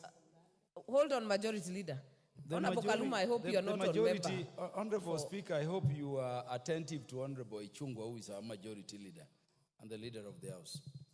Honorable Speaker, did you hear Honorable Ichunga say the Honorable MP for Emurua Dikir is purporting to be the kingpin, when it is something of which judicial notice can be taken, something which is acknowledged, that Honorable Joanna Ngeno is the kingpin of Rift Valley, something which was done in public, all elders, and it was duly enthroned. Why should our Majority Leader, who is our leader, Member for Homa Bay Town, undermine our exploits in leadership? Honorable Kaluma, whatever flaw that was agreed on is not the flaw of this House. So Majority Leader, kindly focus on the bill. Thank you, Honorable Speaker. And the Honorable Kaluma knows I said purporting, because as you rightly say, Honorable Speaker, all kingpins purport to be kingpins, but are never appointed by anybody. Honorable Speaker, I was saying the Committee for Lands has also disagreed substantially with a number of amendments. And therefore, Honorable Speaker, it would only be right that we allow the committee and this House to have a second shot at this bill and the amendments that have emanated from the Senate, to agree with the Senate on the ones that they agree on, but also to move the House to disagree, so that we can have an opportunity through the mediation process as provided for in our standing orders and the Constitution for the two houses to be able to have an opportunity to sit. And I'm certain our committee for lands, or rather the members that this house may appoint in mediation without preempting debates, would be able to sit with our colleagues in the Senate and agree on those that are contentious, and we consider a mediated version of this bill, Honorable Speaker. Therefore, beg to second and do request the House to disagree with the amendments in the Senate so that we may cause the setting up of a mediation committee. Thank you, Honorable Speaker. I beg to second. I therefore propose the motion that the Senate amendments to the National Rating Bill, National Assembly Bill number 55 of 2022, be now considered. And before I give the members to indulge on this one, just to note that if this motion is lost, then order number 10, Roman 1, will not happen. If it is lost, the committee of the whole will not happen. And Roman 2 had already been stepped down by Speaker. That is the Kenya Drugs Authority Bill. So if this is passed, then we'll go on with committee of the whole. If not, order number 10 shall not be called. Member for Funyula. Honorable Speaker, thank you for this opportunity to say one or two words on Senate amendment and specifically this motion. And Honorable Speaker, I can remember very well the acrimonious way we passed this bill in this House in October last year, when together with other technical professionals in this field, we had raised some far-reaching amendments that would have enriched the bill, so to speak. And the Honorable Speaker, I'm again afraid when it went to the Senate probably also just went to bed and slept and failed to pick out the genesis and the gist of the bill. But regardless of what has come here, that's what we have here now. We would have to pass it, then indulge in any amendments after the requisite time provided for the standing order. Honorable Speaker, I want to join the committee in rejecting some of the amendments proposed by Senate. And this, I must say, it was either done in ignorance or impunity or lack of due diligence on how rating and evaluation for rating ought to have to be done and the international best practices. Honorable Speaker, if you look at the Senate amendment to clause 12, it's outrightly unconstitutional. It's outrightly unconstitutional because the mandate conferred to the National Land Commission and Article 67 is exclusive and cannot be shared by an amorphous body purporting to call itself Council of County Governors. There is no way, probably even a body that has got a passing mention in a legislation can purport to share the mandate with the Constitutional Commission. On that, I totally agree with them, and that also applies, Honorable Speaker, to clause 20, also applies to other clauses, Honorable Speaker. I totally agree. I also agree entirely with the committee on the proposed inclusion of new clause 24A. Honorable Speaker, you cannot purport to create an office in public service through such kind of a bill. Those positions ought to be either created under the Valuers Act or created pursuant by the amendment to the various respective acts of parliament. So I totally agree with them that cannot happen. Honorable Speaker, also when you go to clause 30A, Honorable Speaker, from a professional practice point of view, to prepare a supplementary valuation roll, there are circumstances that require the supplementary valuation roll to be prepared. And Honorable Speaker, valuation as a practice is at the date of valuation. You cannot backdate a valuation. So to purport to insert a clause that when you are preparing a supplementary evaluation roll, you can only do it independent on the data or whatever is available at the time of undertaking evaluation roll, then is to miss the purpose, professional purpose, academic purpose of a supplementary evaluation role. On that, I totally also agree with them. Honorable Speaker, I also agree in ownership of property, in the proprietary right of ownership of a property, there's nothing, nobody, no person called an occupier. Who is an occupier? An occupier connotes an authorized inversion. So to purport that an occupier can become a rateable owner is in a way to legitimize unlawful occupation of any parcel of land or property for purposes of conferring a title that is illegal. Honorable Speaker, in seconding the amendments, the rejections or the proposal by the committee, we also want to beseech the committee that when they go for mediation, they need to be very clear so that you do not have to allow any form of coercion to allow for them to get into this. It's totally agreeable that rating is a preserve of the county government. But the structure of the county government is very clear. Whatever is the mandate of the county government, let it remain the mandate of the county government. What is about the mandate of the national government, as set out in the Constitution, let it remain the mandate of the county government.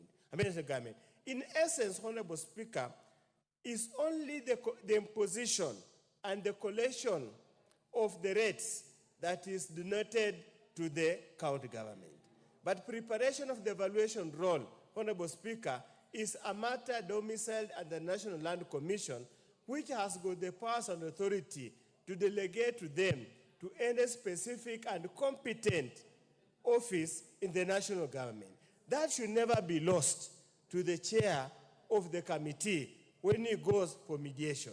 And I hope the technical team in the committee will aptly and appropriately guide the committee so that we do not lose the gist of rating and evaluation for rating. Then we go to somebody moves to court, and then Parliament in totality, he says, seems to lack competent technical and legislators to guide in such a specialized area. With those few remarks, Honorable Speaker, I support the report by the committee. Thank you, Honorable Speaker. Thank you. Member for Gatondo North, Honorable Kororia. Honorable Kawanjiko, you both are out of order. Go to the bar and bow, then come in. You know how to do it. Member for Emuru Adikir, are you on this one? Member for Sotik, are you on this one? Madam Speaker, I think I spoke to this. If it is Honorable Ngeno, you have put an indication of your card that you would like to speak. But you know, Madam Speaker, I was anticipating a very serious debate ahead of this one. And that is why I had to put myself in front of, ahead of everything. So, but on this one, I think I made not on some, this one. Member for Sotik, is it on this one?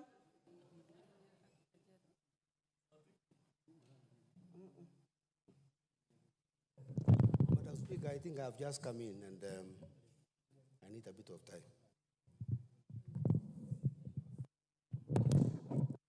Bongeno, you have had a kamukunji there that is very long. The miscellaneous we are done with. Actually, you missed it. This is the national rating bill from the Senate.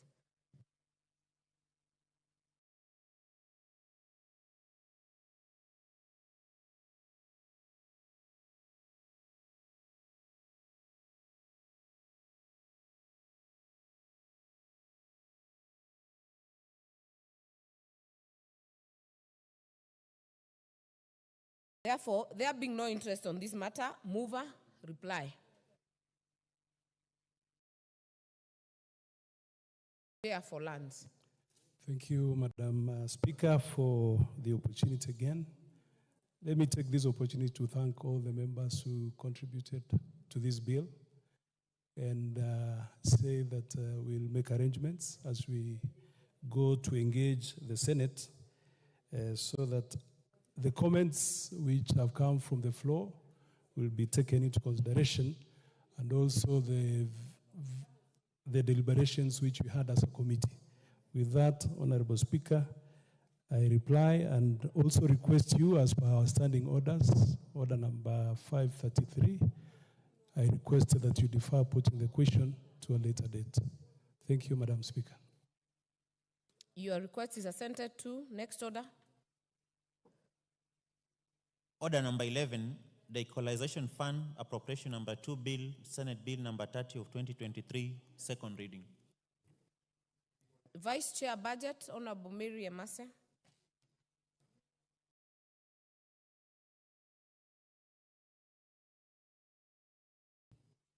Thank you, Madam Speaker. Madam Speaker, I beg to move that the bill on the Equalization Fund Appropriation number 2, Bill 2023, Senate Bill number 30 of 2023 be read a second time. Honorable Speaker, the Equalization Fund Appropriation Bill 2023 was published on the 20th of July 2023 and introduced in the Senate. The Senate considered the bill and passed it with amendments on 21st of February 2024. Consequently, the bill was referred to the National Assembly for concurrence as per Article 110(4) of the Constitution and Standing Order 161 of the Senate Standing Orders. The Equalization Fund, Madam Speaker, is established under Article 2041 of the Constitution, which requires that 0.5% or 0.5% of all the revenue collected by national government each year be paid into the fund. The amount is calculated on the basis of the most recent audited accounts of revenue received and as approved by the National Assembly. Madam Speaker, Article 2042 of the Constitution provides that the national government shall use the Equalization Fund only to provide basic services, including water, roads, health, electricity, uses it to facilitate marginalized areas to the extent necessary to bring the quality of those services in those areas to the level generally enjoyed by the rest of the country. Madam Speaker, allocations from the fund to the marginalized areas are undertaken in line with a predetermined policy developed by the Commission of Revenue Allocation, the CRA Commission, as mandated in Article 2164 of the Constitution. Currently, the second policy, which identifies 1,424 marginalized areas across 34 counties, is under implementation. Each marginalized area is allocated a share of the Equalization Fund based on allocation factor and as determined by CRA. Madam Speaker, the Equalization Fund Appropriation Bill for the financial year 23-24 proposes to appropriate a total of 10.87 billion. Out of this 10.87 billion, 8.57 are allocations for the financial year 22-23, and 2.5 is arrears. Sorry, for the financial year 23-24, and 2.5 are arrears. Out of this amount, 10.54 billion is to be shared among marginalized areas in the 34 counties for development expenditure. But there is an allocation of 326 million for recurrent expenses, for recurrent expenses of the board, which is in line with Regulation 10.3 of the Public Finance Management, Equalization Fund Administration Regulations 2021. The 326 million is to be used by the Equalization Fund Advisory Board, recurrent expenditure. The law provides that the board expenses shall not be more than 3% of the annual approved equalization fund. And therefore, the 326 is the 3% of the total proposed 10.87 billion. Madam Speaker, the bill outlines the conditions for the usage and operation of the fund in the equalization fund Appropriations Bill number 2, Bill for financial year 2023-2024. The conditions include the following. 1, exclusion of funds from being paid into the county revenue fund. This condition is anchored in the provisions of Article 207(1) of the Constitution and Section 1092C of the Public Finance Management Act 2012. In conformity to this condition, the bill provides that each beneficiary county to the funds are to be transferred. Each beneficiary county, which funds are to be transferred, shall open an account with the Central Bank of Kenya, and such funds shall be utilized for the development expenditure and shall stay in that account until those projects are completed. 2, the approval granted shall not lapse until the projects identified in each of the counties specified in the first column of the bill are completed. Amendments of the bill by the Senate. The import of the amendments by the Senate. One is basically to safeguard the monies in the fund from lapsing until the identified projects are completed. The other one is that it simply captures the expenditure, the 326 million expenditure of the board, which had been omitted in the published bill. And the other one is basically to differentiate. It's meant to differentiate the act from the Equalization Fund Appropriation Bill Act 2023 for financial year 2021-22 and 2022-2023, which was enacted in June 2023. Basically, that is the import of the amendments. Our committee did make observations. In considering the Equalization Fund Appropriations Bill as amended by the Senate, the Budget and Appropriations Committee made the following observations. Honorable Speaker, the first observation is that while the bill intends to appropriate a total of Kenya shillings 10.87 billion to the fund, the money available in the approved supplementary estimates 2023-2024 is Kenya shillings 10.077 billion. This translates to a shortfall of Kenya shillings 790 billion. A budgetary reduction that was undertaken due to a significant delay in the passage of the bill into law. Owing to resource constraints on account of revenue underperformance, the committee noted that it would be a challenge to reinstate this amount into the budget. Secondly, Honorable Speaker, there is no allocation in the supplementary 2 budget of the Kenya shillings 10.33 billion appropriated by the Equalization Fund Appropriation Act 2023. That is the allocation for financial year 2021-2022 and financial year 2022-2023, even though the act is already in place. This is despite a commitment from National Treasury after the allocation was revised to 0 in supplementary 2 of the financial year 22-23 to allocate this amount in the supplementary budget for the financial year 2023-2024. Third, the committee also observed that the total allocation to the fund approved by Parliament since inception is Kenya shillings 22.7 billion, against a total entitlement to the fund of 62.4 billion. Thus, there are arrears amounting to 39.7 billion. The committee, the Budget and Appropriations Committee, urges the National Treasury to adhere to its plan presented to Parliament, which indicated that arrears will be cleared in 4 financial years, beginning financial year 2024-2025, with an allocation of Kenya shillings 9.98 billion in each financial year. Notably, in financial year 24-25, the National Treasury has allocated Kenya shillings 3.5 billion as arrears to the fund, and not the Kenya shillings 9.98 billion as earlier committed.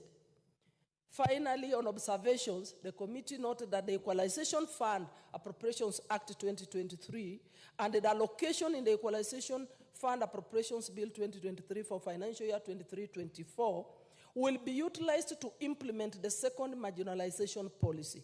However, the second policy lapsed in June 2021, and the third policy is yet to be implemented. Committee recommendations. The committee, considering the above matters, the committee recommends the following. Non-financial recommendations. That by 30th September 2024, the National Treasury submits to Parliament a revised plan for clearance of arrears to the Equalization Fund. And two, that within 6 months upon adoption of this report, the Commission on Revenue Allocation in consultation with relevant stakeholders submits the third marginalization policy recommendations to Parliament pursuant to Article 216(5) of the Constitution. Finally, Madam Speaker, we had financial recommendations. The committee recommended that, having examined the Equalization Fund Appropriation number 2 Bill 2023 vis-a-vis the current fiscal framework, the committee recommends that this House approves the bill with amendments as proposed in the attached schedule. Thank you, Honorable Speaker. I beg to move. And I therefore request Honorable Dr. Makali Mulu to second. Thank you. Makali Mulu. Thank you very much, Honorable Speaker. Honorable Speaker, I want to start by thanking the Vice Chair of our committee for that effective moving of this bill. And I stand to second. As I second, Honorable Speaker, I want to make the following observations. Honorable Speaker, Equalization Fund was a very good idea, and that's why it's part of our constitution. And the idea was to ensure that those areas which had been marginalized by earlier development programs and policies catch up with the rest of the country. And that's why the allocation of 0.5% of the county revenue is supposed to go to Equalization Fund. Looking at the Constitution, Honorable Speaker, this fund is supposed to be running for 20 years, since 2010. But you realize that over time, Honorable Speaker, this fund has faced a number of challenges. And these challenges have actually meant the fund not to be very effective in terms of achieving the intended objective. One of the challenges is the issue of delayed funding, Honorable Speaker. Just as Honorable Emasi has said, looking at what should have been allocated as at now and what has been allocated, you realize that we have we have a high number in terms of years where we have not allocated as per the Constitution, Honorable Speaker. And that's why the balance of that 9.7 billion, which has not been allocated, is actually a disservice to these marginalized areas. So, Honorable Speaker, it is important that this House, as we debate this bill, takes the matter of releasing the areas and budgeting for the areas seriously. The second issue, Honorable Speaker, is initially 14 counties had been identified to benefit from this fund. But over time, the counties have now moved to 34. And what that has done, Honorable Speaker, is now the money is being spread thinly to many counties. And as a result of that, then, you also have what I will call micro projects, which might not have as huge impact as it would be if we had the 14 counties. So even as we spread these resources thinly, Honorable Speaker, it is important we think about the impact. Because if you look, initially it was supposed to cater for infrastructure, electricity, health issues, and in a situation where you start now addressing the small dispensaries all over the country, it might not have as much impact as it should be having. The other thing which is important, Honorable Speaker, is the implementation challenges. This fund has faced serious implementation challenges. And through the board, we thought by having a board, things would move smoothly. But over time, Honorable Speaker, we are realizing that this issue of the board is also a major hindrance to the implementation. And I think really we need to streamline this process, the implementation process. Otherwise, Honorable Speaker, we might have no choice as a House, but then to extend the allowed period of 20 years so that it goes beyond 20 years. Because like now we have done over 10 years, nothing is moving on the ground, and if anything is moving, it's very little. So imagine whether we'll be able to capture all these resources in the next 10 years. So I think matters implementation should be taken up seriously by this House, and that's why I want to support the recommendation where we are saying, as we approve this bill, that within 30 days, we need to come up with a very clear framework in terms of how things are going to be done, in terms of realizing the areas, and also implementation, Honorable Speaker. Because that is very, very important, Honorable Speaker. Honorable Speaker, if you look at what's up, the issue of the 790 million, which the senators are proposing, that was caused because, Honorable Speaker, even though the law requires that once you allocate the money, we should not touch the money. But Treasury has come up with a practice whereby every year, if they want to get money from anywhere to sort another problem in the country, they always go to the equalization fund, reduce the resources, and claim that in the next financial year, they will be able to replenish the balances. And I think this is a serious matter, Honorable Speaker.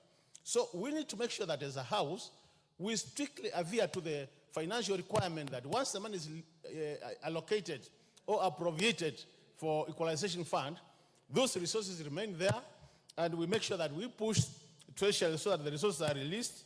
And as a result of that, Honorable Chair, then we will be able, Honorable Chair, to realize the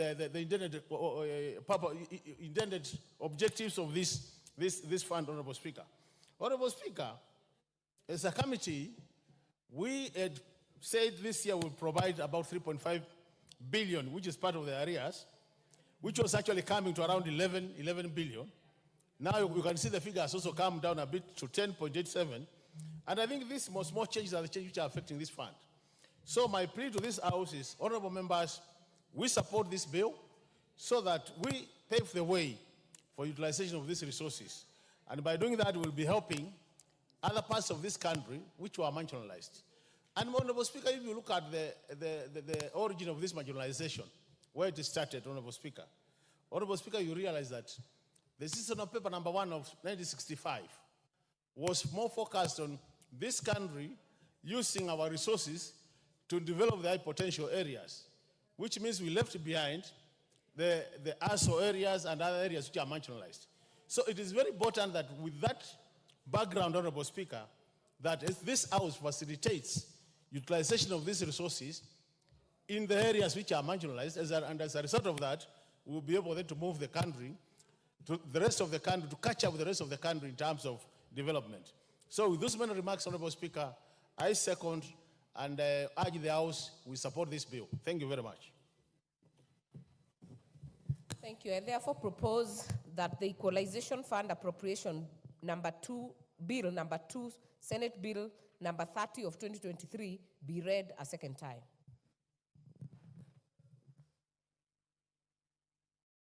I can see there's quite some interest on this. I will give the member for Mwingi West. Thank you, Madam Speaker, for giving me this opportunity actually to add the voice on this matter, which is actually motto in this country, Madam Speaker. And the first thing I would like to thank the committee for the work they have done, and the Senate, of course, where it has originated, Madam Speaker. Madam Speaker, I recall the CEO, Guyo, met our committee on this matter. And some of the challenges actually he told us touches on many aspects. And this fund was established constitutionally in 2010 to address the disparities among the counties in terms of development in issues to deal with the water, electricity, health care, and roads, Madam Speaker. And you have heard there are challenges facing this implementation, challenges of the Treasury delaying the releasing of the funds has been the main issue. We are talking in less than actually 6 years, we have got a deficit of 40 billion, which has not been remitted to these counties, Madam Speaker.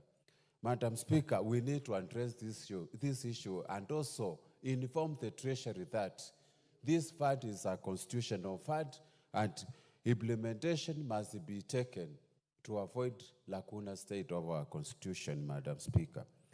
The other issue, of course, in terms of implementation, we need to challenge the Commission on Revenue Allocation to come up with a proper policy, Madam Speaker, of addressing the policy of marginalization policy. If you look at this list, the counties which are benefiting, some of them have got similar characteristics like mine in Mwingi West. And most of these counties, my place, I'm not even getting equalization fund.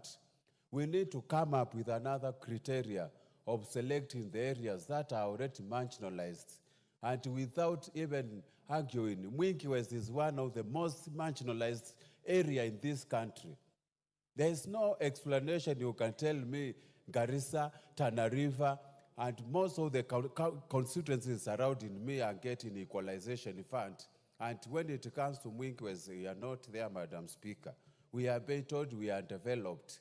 Majority of the population in my constituency is still lacking access to good roads, access to clean water, access to electricity, access to other health facilities, Madam Speaker. So we need to come up with a clear policy of adding more areas that have already been marginalized, Madam Speaker. And with those few remarks, I support, but still we need to press very hard for Treasury to make sure the areas that have already been incurred in this fund are fully remitted to benefit the Kenyans without necessarily delaying them. With those few remarks, I support, Madam Speaker.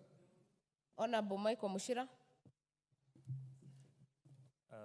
Thank you, Madam Speaker, and I start to support the Equalization Fund appropriation budget.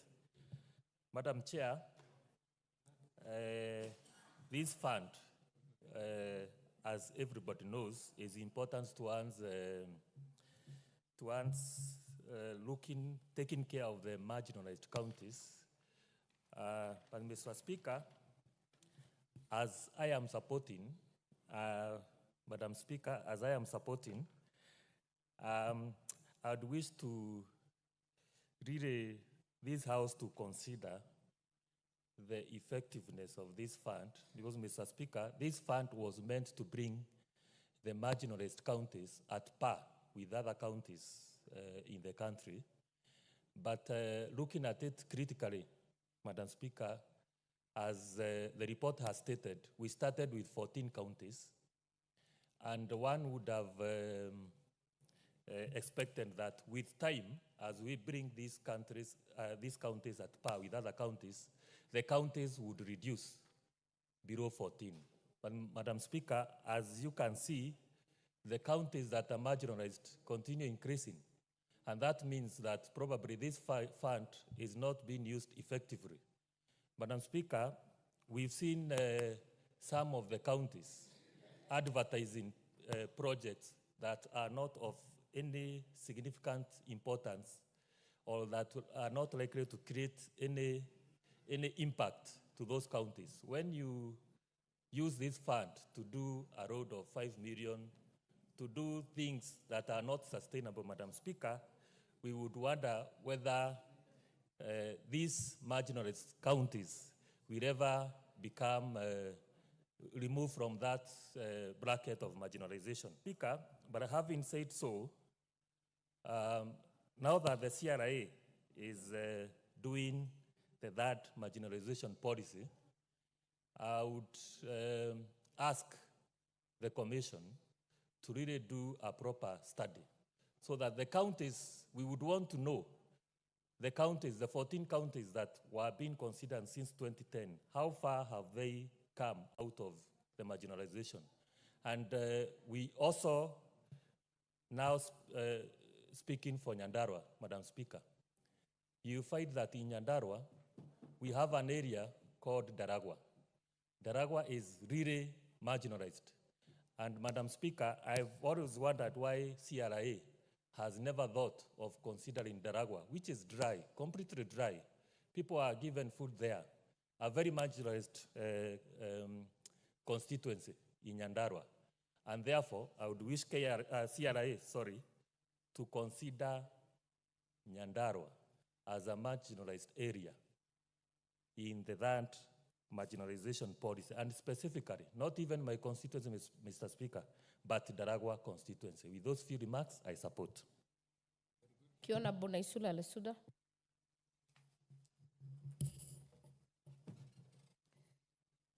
Thank you, Madam Speaker.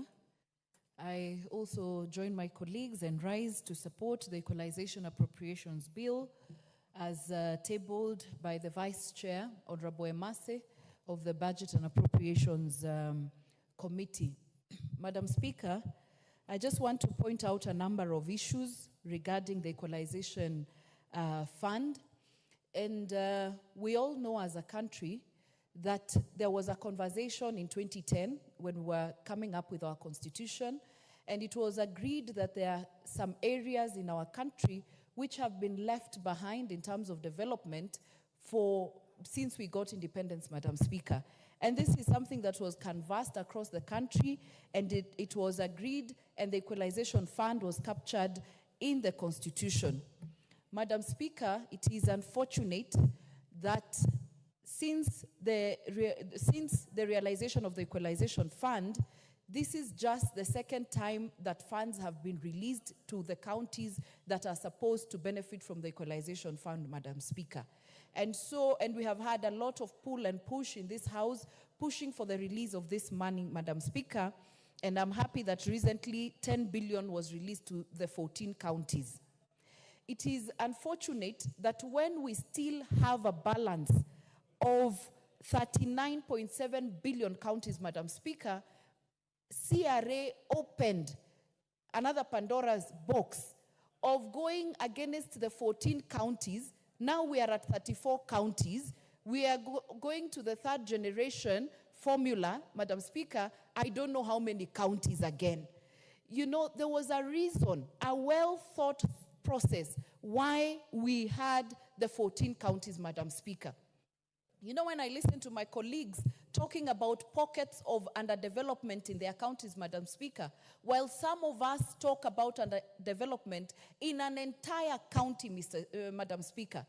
For example, in Samburu County, we were able to get tarmac just a few years ago, 2 that get to Maralal Town, our headquarters, Madam Speaker.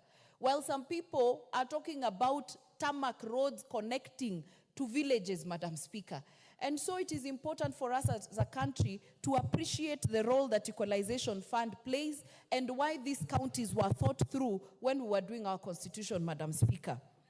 Madam Speaker, I want to talk about the Equalization Fund, the monies once they are released to the counties. The challenge that we see is that once the committee or the people who sit at the county level, Madam Speaker, to come up with the projects that should be funded by the Equalization Fund, we find it that we are looking at very minute, small projects, Madam Speaker. A road of 8 million, a road of 10 million, a road of 11 million, Madam Speaker. Those are functions that the county governments can do.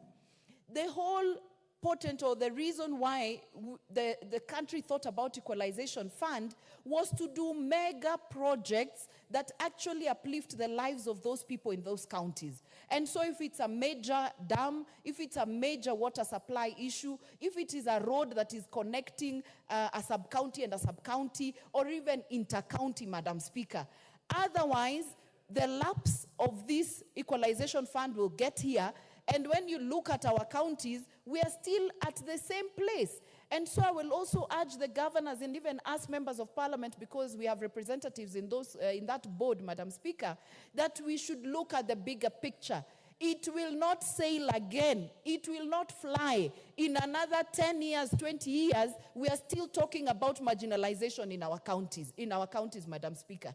Kenyans will say, you've had your time. You've had the fund. What exactly can people see that this fund has done in our counties, Madam Speaker? And so I would urge the governors, because they are the ones who are actually controlling most of this money now. And one other thing, the things that are agreed by the board, Madam Speaker, that these are our priority areas. The governors should stop going again to sit with their own finance people and sitting with a few people and rearranging what the people on the ground have prioritized to be done through Equalization Fund, Madam Speaker. And so I want that our governors can look at the bigger picture and see to it that this Equalization Fund, Madam Speaker, will deal on very critical issues for us. Finally, and that is what I want to conclude with, Madam Speaker.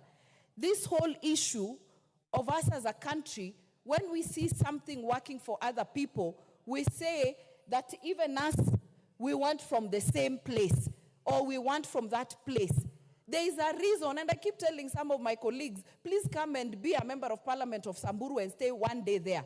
They will not even survive.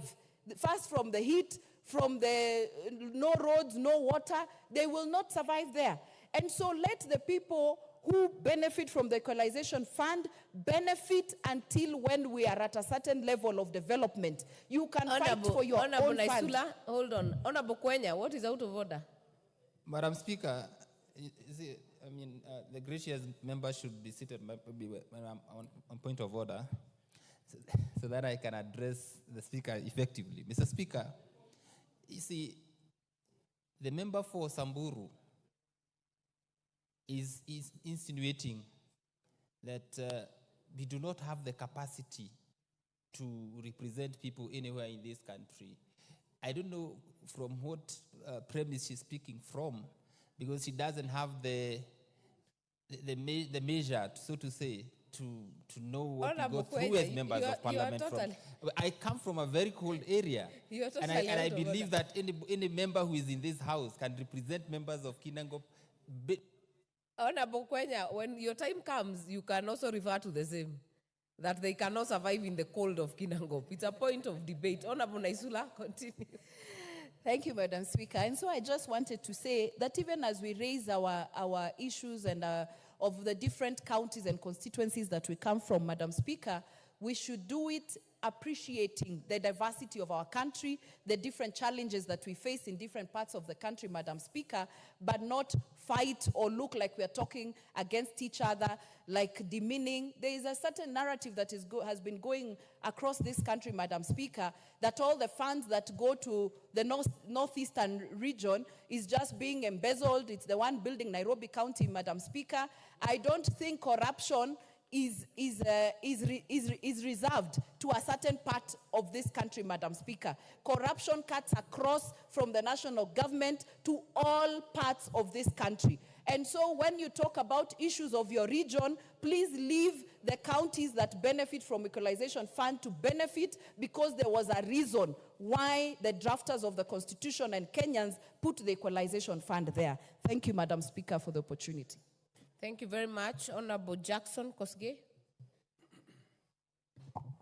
Thank you, Madam Speaker. While I support this bill, Madam Speaker, I think it is about time we as a country revisit this term, marginalization, with a view of trying to find out if Equalization Fund was given for 20 years, the question that follows is what happens after that? And what is it that is being done that within 20 years it will have solved the issue of marginalization? As I scanned through the bill from the Senate, I was looking for one thing. What is the lasting solution?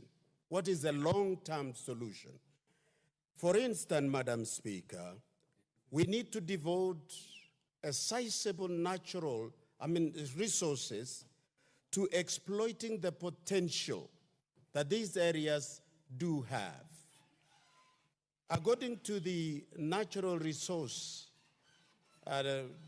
Development Society, or council for that matter, which is an international body, seems to be indicating that most of the areas we refer to as marginalized areas do have immense natural resources underneath. Do we think as a country that by exploiting these natural resources within the period given to the marginalized areas, we should have been able to develop a program that will exploit those natural resources and that will complement in the economy of the country? With that, Madam Speaker, I think we need to also define the nature and areas of marginalization so that we can avoid a moving target in terms of defining the target and the purpose of this fund. This will become predictable and it will become manageable in terms of defining the call.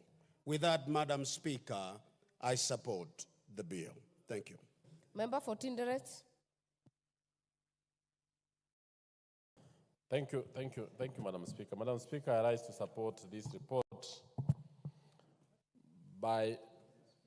from the Senate.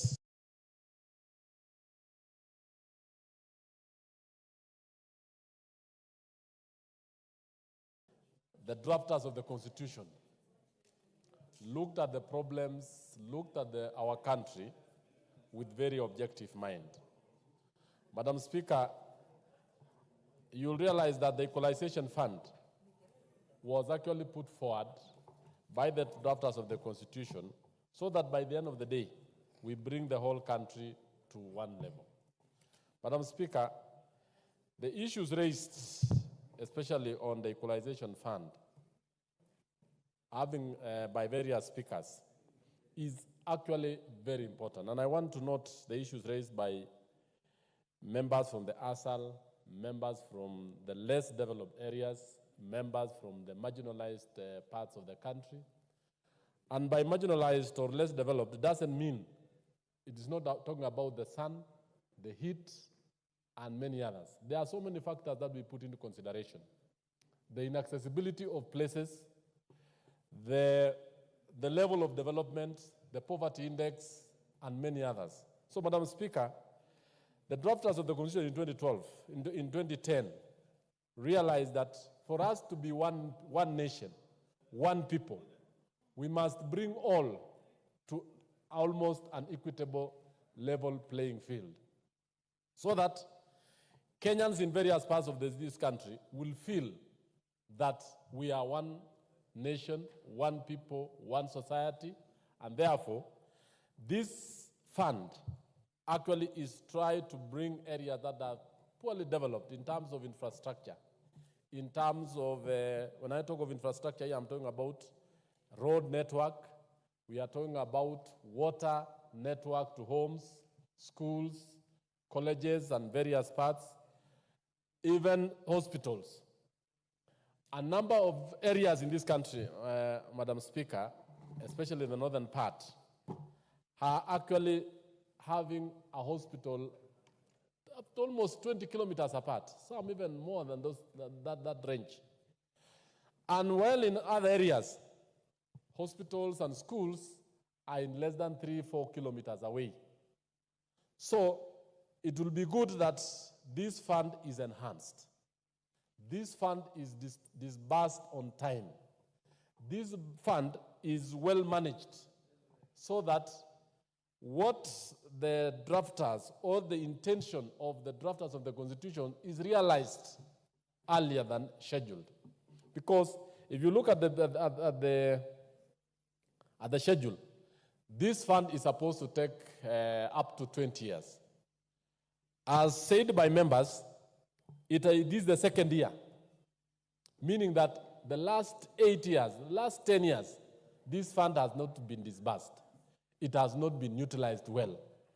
So the intentions cannot be realized. And in fact, it will even mean that there is need to extend the time frame beyond the scheduled 20-year period when the drafters felt that if this fund is utilized well, other parts of the country will come to par with the developed parts of the country. Two, the management of the fund.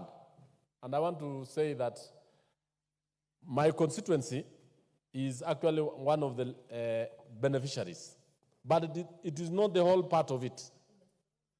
Areas where, because it's very hilly, it is not having good roads, the standards of living are quite low, and so many other things affect it. But I want to discuss this especially on administration of the fund. That as much as the money has been disbursed, it will be prudent that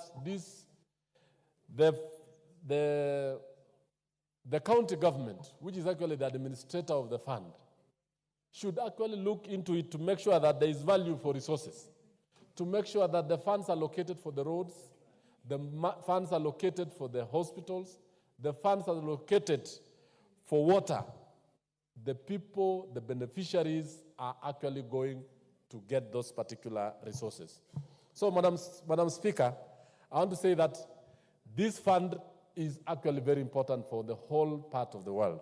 If you look at areas where we have no bridges, where we have no road network, where we have no hospitals, where we have no dispensaries, this fund is going to be very, very important. And I want to say this. I heard the member for Samburu Lili talking about the level of development in her region. I want this house to look at it, that we look our country as one. That one part of the country which is less developed is part of our country. The people who are low in development are also our people. And if we have everyone up, then the whole nation will develop. I want to take the case, I think most of what other nations have done. If you look at the United States, for example, in the 1920s, 1930s, we had regions, very dry regions. Even the Tennessee Valley, for example, which was actually one of the least developed parts. And even the Nevada and many parts. China has done the same. Many parts of the world have done the same. This is not something that we have picked it from the blues. It is something that any national leader, any leader who wants to bring his country to the same table, so that when Turkana is doing well, when Mandera is doing well, then anyone else could also feel to be part and parcel of that particular part of the world. So in effect, I'm just calling that, let these funds be disbursed on time, let this fund be increased, not to be at the same level as it were, and then this fund, let it be administered in a very, let it be managed very efficiently to make sure that the benefits that were intended to achieve, even the construction of hospitals, the construction of roads, the having water in those particular areas, electricity, and many others, will be realized at a faster rate, and therefore we will come at the same level as Kenyans and as one people. I support Madam Chair. Thank you. Honorable Ngeno. Thank you, Madam Speaker. Thank you, Madam Speaker, for allowing me also to ventilate into this issue of equalization fund. Madam Speaker, and like what my colleagues have said, Madam Speaker, the reason why the drafters of the Constitution looked into three areas where money was supposed to be divided, Madam Speaker. Because when you look at the Constitution states that money shall be divided among three entities. Entity 1 is the national government, entity 2 is the county governments, entity 3 is the equalization fund. Madam Speaker, the reason why the drafters of the Constitution looked at the equalization fund was because of so many reasons. And I think one of the reasons is, Madam Speaker, if you look at the concept of the colonial wars, if you look at the concept of even the colonialists invading other countries, it was because of fight for resources. When you look at tribal wars, wherever they are, whether from time immemorial to the current, it is because of fight for resources. When you look at even the political contests that we have, in every country, Madam Speaker, the bottom line is that everybody is fighting for resources. And that is the reason why we have all these contests. And I think the reason why the drafters of the Constitution felt that we should have an allocation called Equalization Fund was because they realized that from time immemorial, there are areas which has been marginalized, both by governments and by nature. Madam Speaker, when I speak about governments, I mean there has been successive governments in this country, from the colonial government to the pre-independence or after independence. We have had governments and successive governments. And when the drafters of the Constitution were looking at this equalization fund, they meant, and their major intention was that, look at the areas which has never had any favor by any government. And that was meant to be equalized with the rest of the country. Madam Speaker, there are also areas which have been marginalized by nature or by natural causes. Areas which do not, or is not even able to do agriculture and any other agricultural activities or economic activities, Madam Speaker, that can help those areas. This is an area where the drafters of the Constitution intended to allocate this money. Madam Speaker, the Constitution, Article 204, states that there shall be 1.5% of allocation to the equalization. Madam Speaker, it also talked about the marginalized areas, and it talked about the marginalized communities. That is on Section 6, I think Section 4, Section 5, where it is talking about the marginalized communities and marginalized counties. Madam Speaker, when the CRA started working on these particular marginalized counties, Madam Speaker, it picked 14. And the reason why they picked 14, Madam Speaker, was based on several issues, just like what my brother here said, poverty index, and so many other issues, Madam Speaker. The 14, Madam Speaker, it was supposed to be allocated money from 2010, immediately after the promulgation of the Constitution. Madam Speaker, my constituency was one of the beneficiaries because it was falling under Narok County. It's falling under Narok County, Madam Speaker. But we benefited 5 years after the promulgation of the Constitution. And after that, Madam Speaker, no any other money has been allocated. The only other time, Madam Speaker, when this money was allocated is, I think it is now. So we have had 2 allocations. And when you read, Madam Speaker, Section 6, Section 5 of Article 204, it states the unspent money, what is supposed to be done to the unspent money? It is supposed to be kept and utilized.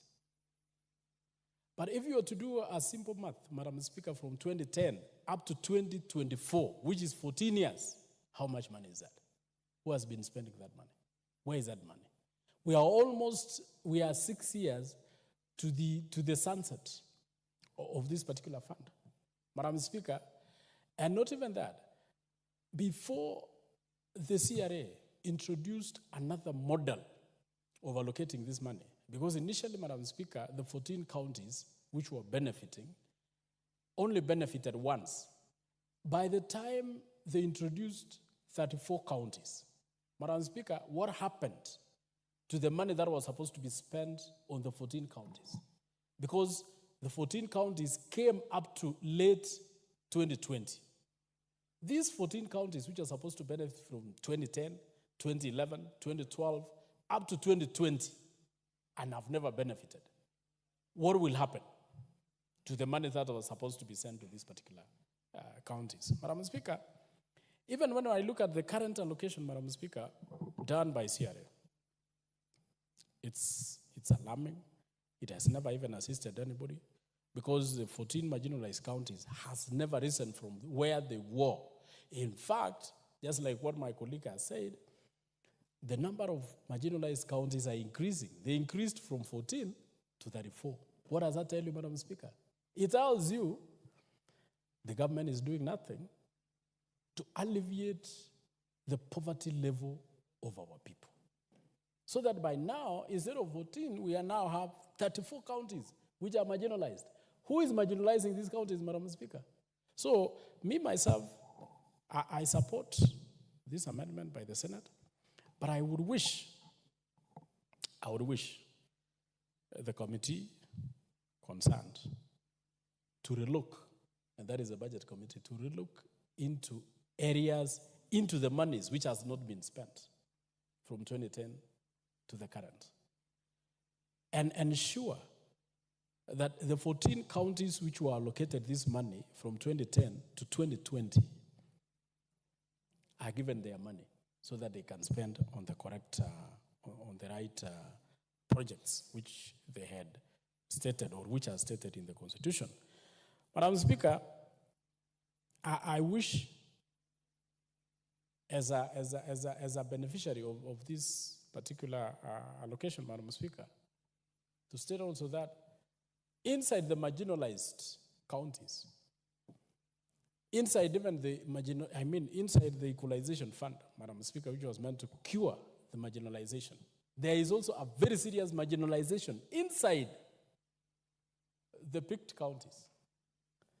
Because, Madam Speaker, if you look even at how the disparities which were done, you go and start identifying using the sublocations or even wards, so that if this money was allocated one constituency, you will realize they are allocating maybe 2 or 3 wards.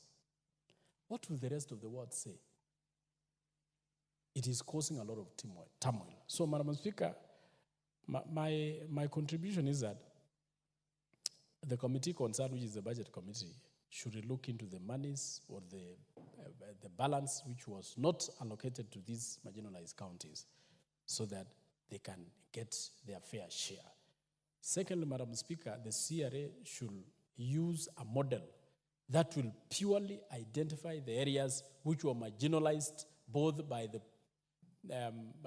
the governments and by nature, so that we can actually bring these people to the equal level. Otherwise, Madam Speaker, we'll be saying we are doing equalization, or we are allocating equalization funds and not doing what is supposed to be done. So, Madam Speaker, I wish to support and wish to ensure, or ask the committee that is concerned to ensure that they implore upon the CRA so that they can do proper allocation of these particular funds.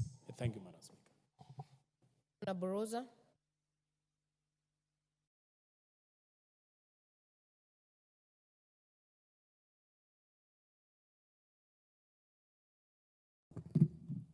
Madam Speaker, I want to thank you for this opportunity. And Madam Speaker, right from the onset, I'd like to lend my support to the Equalization and Appropriation Bill from the Senate.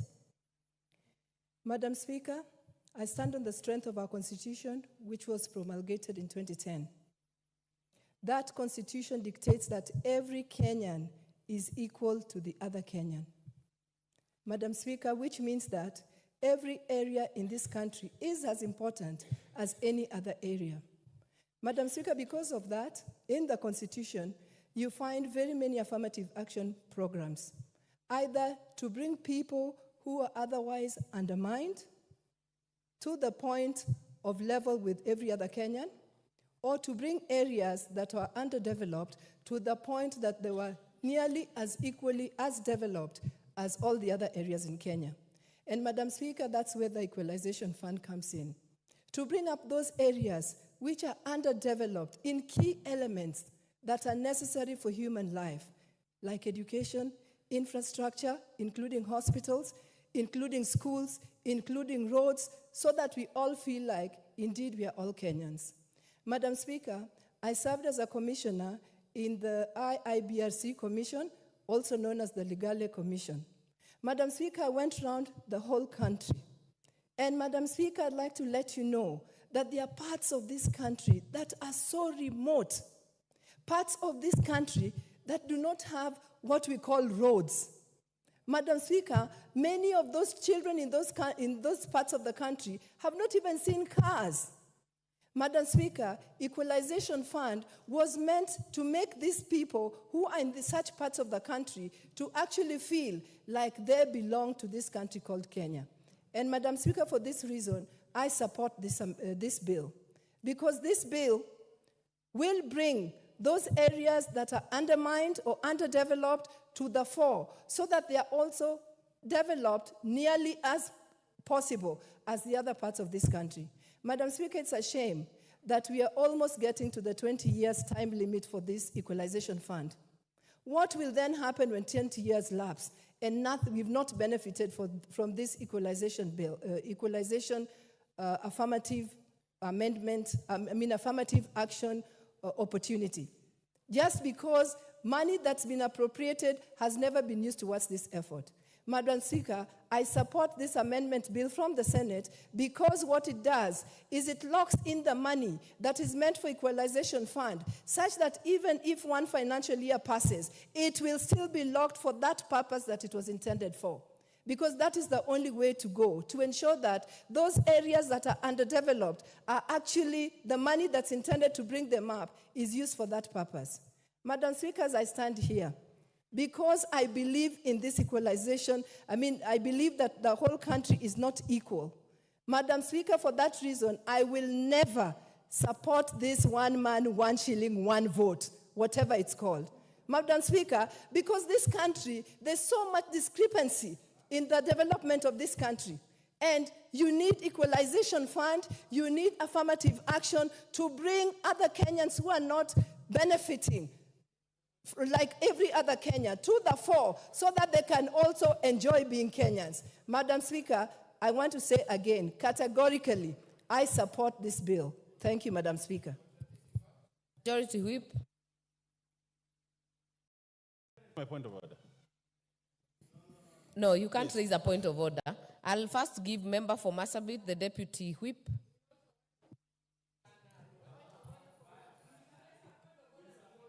How do you contradict your party leader? Honorable Speaker, Honorable Wako, you on the floor. Thank you for allowing me to contribute to this Equalization Fund Appropriation number 2 bill. And from the onset, I want to confirm that I fully support this. Honorable Speaker, it is unfortunate that so many years down the line, we are still debating and no much progress has been recorded as a result of this. Honorable Speaker, we should be guided by the purpose of this Equalization Fund. Many honorable members have already said that this was to address the marginalized areas. When we talk of marginalized areas, many people do not understand the situation in those areas. These funds initially was to bring at par the 14 counties, namely Turkana, Mandera, Wajir, Marsabit, Samburu, West Pokot, Tana River, Narok, Kwale, Garissa, Kilifi, Taita Taveta, and Lamu. But unfortunately today as we stand, the number of the counties that need to come at par with others has grown, not because of clear justification, but just because others want to compete with these areas that have been marginalized since independence. The purpose of Equalization Fund is, number 1, to improve on roads, road network, water, electricity, and hospitals. Madam Speaker, I come from Marsabit, which is part of the 14 marginalized area, the initial 14 marginalized areas. And in that part of the world, it is just like 7 years ago that we saw tarmac 2 passing through our county. And to date, we do not have even connecting roads. to our villages, we are still struggling. Water is a real problem even where I come from, and yet I live in town. Electricity, many people still live in the same problem that we used to live in, where we do not have electricity connectivity to the villages. These are basic needs. And any responsible government has to work hard to make sure that every part of the country is at the same level, progressing and developing at the same rate. Unfortunately, for over 50 years, most of these counties have been marginalized, and these funds have been sitting somewhere without supporting any county, any individual. And that is why today we are debating on the same. But the unfortunate bit, the counties that needed to benefit from this has grown from 14 to 34. What does this mean? It means that the funds that was to support and help the real marginalized areas is now scattered and distributed among many counties, such that it will not make any positive impact on the counties that have suffered for the last many years since independence. We need our education system to be improved, infrastructure, we need water, roads, our hospitals. Up to today, in some of our counties, people travel for over 300 kilometers. And imagine of an expectant mother who is in labor on a rough road, traveling for 300 kilometers. Most of them have lost their lives as they struggle on the roads. Majority of them have also delivered on the road. Is that what we want to continue hearing in the 21st century? No. And that is why, yes, many counties still need this money, but we should go back to the original 14 counties so that the 14 counties can grow and come to par with other counties. Honorable Speaker, as we talk of this, again, any fund that goes to the counties, most of the time are mismanaged. It is unfortunate because we fight for more resources to go to the counties. But unfortunately, at the county level, corruption, again, is practiced at a very high level. And so the monies that are meant to bring development and growth goes into people's pocket. In fact, most of the time, it does not even benefit the counties, but it gets out of the counties because those individuals in the counties invest out of their own counties. And that is why we should demand for proper usage and accountability of any funds that will be released under Equalization Fund. Again, when it comes to implementation of this, the usual practice of tender and people given contracts to do any particular development. Honorable Speaker, the experience is these tenders are given to close friends or relatives or even people from outside those counties. And that is why, as members of parliament, we should make sure that these tenders get into the hands of individuals working and living in those counties so that that money can be generated and can benefit the local business people. A lot of local business people have lost their businesses because they have not been supported, and even if they do businesses, they have not been able to generate good income because of poor economy. And that is why we need to enhance those people who are already doing businesses at the local level and make sure that the money that, the profit that they get will just circulate and assist the people within their counties. Again, Honorable Speaker, the 22.7 billion arrears, the Treasury should strategize or come up with a plan of releasing these monies, because if we do it in many years, it will not have any positive impact. It is like a drop on an ocean. Let Treasury make sure that these monies are released as soon as possible, and also provide proper guidance so that any project, anything that will be done by this money will have positive impact on the growth of our people and also on the growth of the different counties. Honorable Speaker, I have already mentioned about the usage. There is a lot of wastage when it comes to usage of money from the national government to the counties. It is upon us and upon our people, the responsible people holding different offices, so that we be good stewards, and every coin that is meant for anybody or any progress, be it water, be it roads, be it hospital, should be used in those manners, so that we elevate the lives of our people, we improve their lives, and once we get proper health facilities, you can imagine the hospital bills that we keep incurring.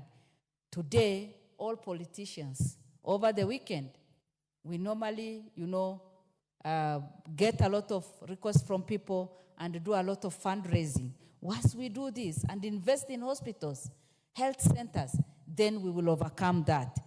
Proper roads, the many accidents we have, and especially after the destruction that has been made by the rains, we can be able to reduce the suffering of the people on the ground. Honorable Speaker, I support and I believe that Kenyans will make good use of the money and also plan well, so that the counties can really benefit and their lives can be transformed. Thank you, and I support. Majority Whip. Majority Leader. Honorable Speaker, thank you very much. Honorable Speaker, I want to say this. I am one of the proponents of this fund, because this fund is one of the very important funds in the Constitution. The Constitution is very clear. It talks about funds should be given counties, national government, and third, this fund that we are talking about. Those three funds. But what has happened over the time, the other two funds have been very important. But this other fund, the Equalization Fund, has been neglected. But it is a constitutional provision. This House has a committee called Constitutional Implementation Committee, whose role is to ensure that the Constitution is implemented in the spirit and in the letter. But for the many years I've been in this House, that committee has never spoken about the Equalization Fund. Neither has it brought a motion here, neither has it interjected during budget to say that it is important that the Equalization Fund must be given as money is given to the counties, so is the Equalization Fund given to those counties that have been earmarked for equalization. That is the tragedy of the committee we have here, and that is the tragedy of Kenya. That at the onset of the Constitution,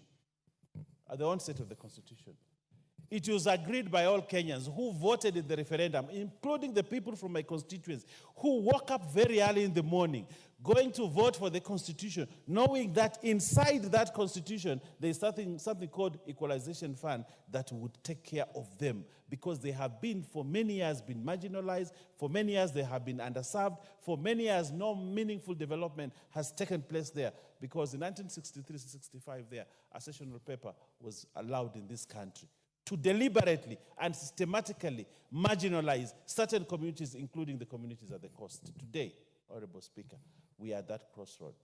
That crossroad that isn't this Equalization Fund as important as the money that is sent to the counties, as the money that is sent into the national.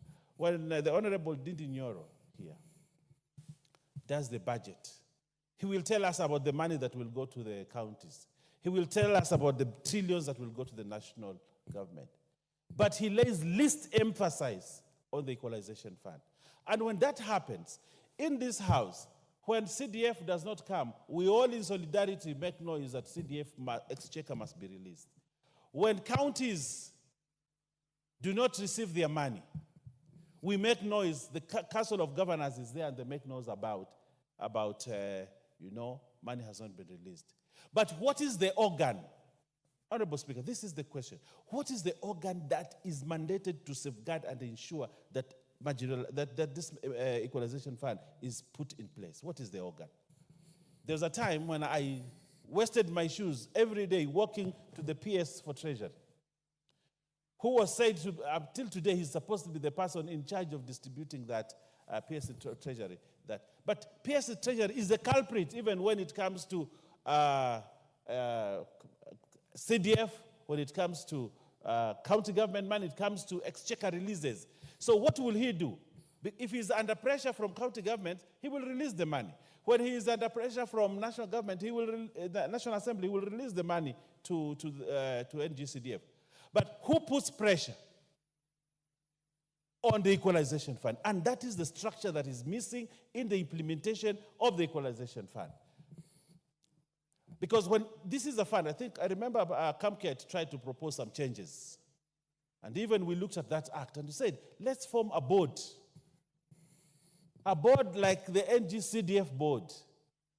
A board like the Council of Governors, who will ensure that equalization fund is disbursed at the same time when NGCDF is disbursed. But the politics that has been there, Honorable Speaker, and this is why I will want to challenge the lawyers in this House, including the Honorable Emilio Odhiambo.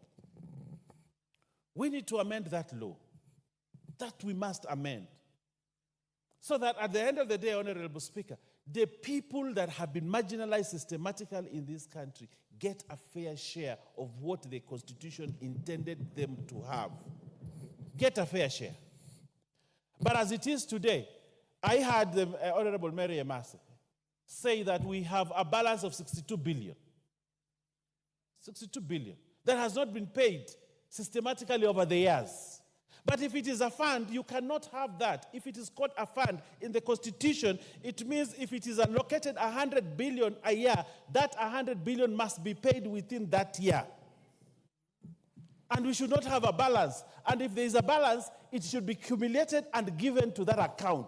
That's what it is. And if it is a fund, it must have an account into which it must be put because it is a fund.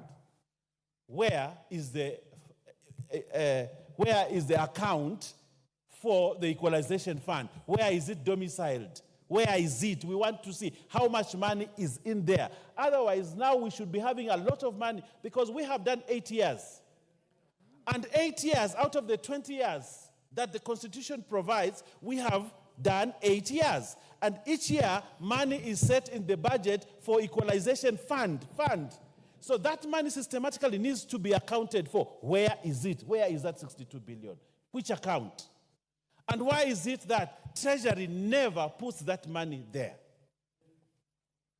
I have projects that were started in 2017 in my constituency when these things started. And they have never been completed. And when you ask ministry, they say, you see, Treasury has not released. Until now, we are saying that now county governments have come, and county governments now are saying they must implement, after the court ruling, county governments are saying they must also implement equalization funds. There are certain functions that are for the national government. I don't begrudge that.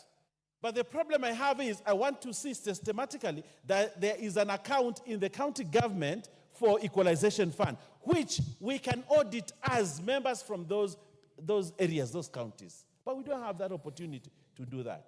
So where does the equalization money go? It comes in as part of the grants that come from national government, so the governor can use it on functions even which are not listed. You know, the equalization fund has only 4 functions. Only 4 functions in the Constitution. Roads, health, water, And it's not electricity, it's something else. There are 4. Yeah?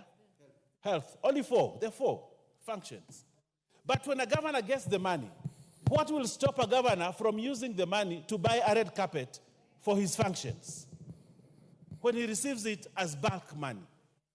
What will stop the governor from using this same money to do things that are not within the Constitution? How do we audit equalization fund? Where is the law? What has the Committee on Implementation of Constitution done to ensure that this money is properly accounted for? My people, Kilifi is one of the areas that was identified as marginalized. And a lot of the counties in the coast and those in the north, this nation, when we went to vote for the Constitution, we knew. And I went to vote for the Constitution knowing that I have money that will fast track my county to be at the same level as Kiambu, as Kakamega, as others. But that dream is buried in the soil, dead, that dream of my people. Why? Because we have, and previous government, have systematically ensured that there is no proper law to put into account the use of equalization. I think that has been the trick, that as long as we don't have a law, we can run away from disbursing equalization fund. But the law, Honorable Speaker, you know, you're a lawyer, you know. When something is identified as a fund, in the just like we have consolidated fund, just like we have the CRF, you know, it's a fund. You can't run away from putting money there. But what we will do, we will put money in another place and leave equalization. Because there is a belief, the people from the coast, the people from the north, the people from those other areas that are not as important as the others. We are continuing the 1963 sessional paper. We are continuing the same thing. But we have a constitution we must obey. Just like you can obey giving money to the counties, we must obey giving the equalization fund. That is the constitution of this republic. So when we stand to uphold that constitution in this parliament and any other office, and we say we are swearing by this constitution, why are we failing to implement it? For the people that have been systematically marginalized in this country. Why? Because they are not important? I think it is time that those of us who have been marginalized to stand up and say no. If money for counties is the release, money for equalization must be released. Money for national government is released for NGCDF, money for equalization. We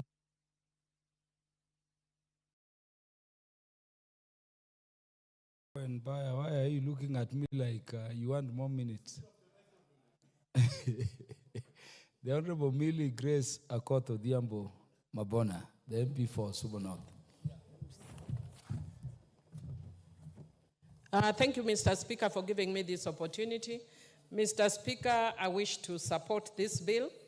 And in supporting this bill, Mr. Speaker, I want to say that I've worked in many years on the issue of equality and the issue of equity, where equality is about making sure that everybody is at par. Equity is about bringing those who are behind to the same level as the ones who are ahead.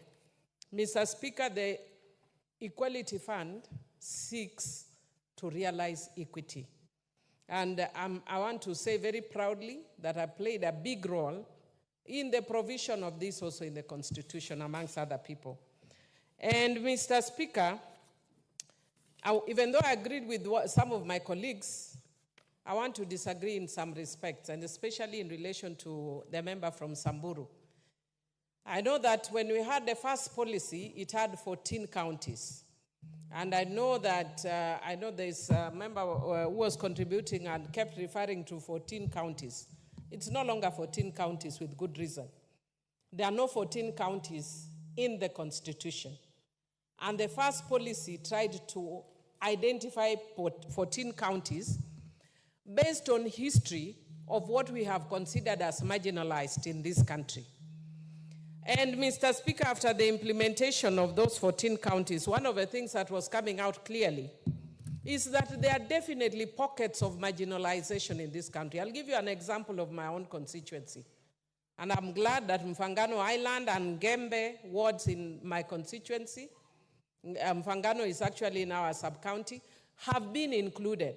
And I want to say that one of the reasons that Mfangano Island has been included is, one, for you to reach Mfangano Island, you can only go by water. There is no road. There is no public transport by the government for you to go there. So if you have no money, you have no way of getting there. Let's start from there.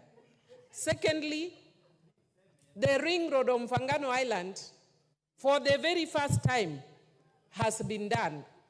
And the president himself went there to launch the ring road. Why was he launching it? Not because he was doing a tarmac, but because they are doing a Maram road. Because in Mfangano Island, there is no Maram road.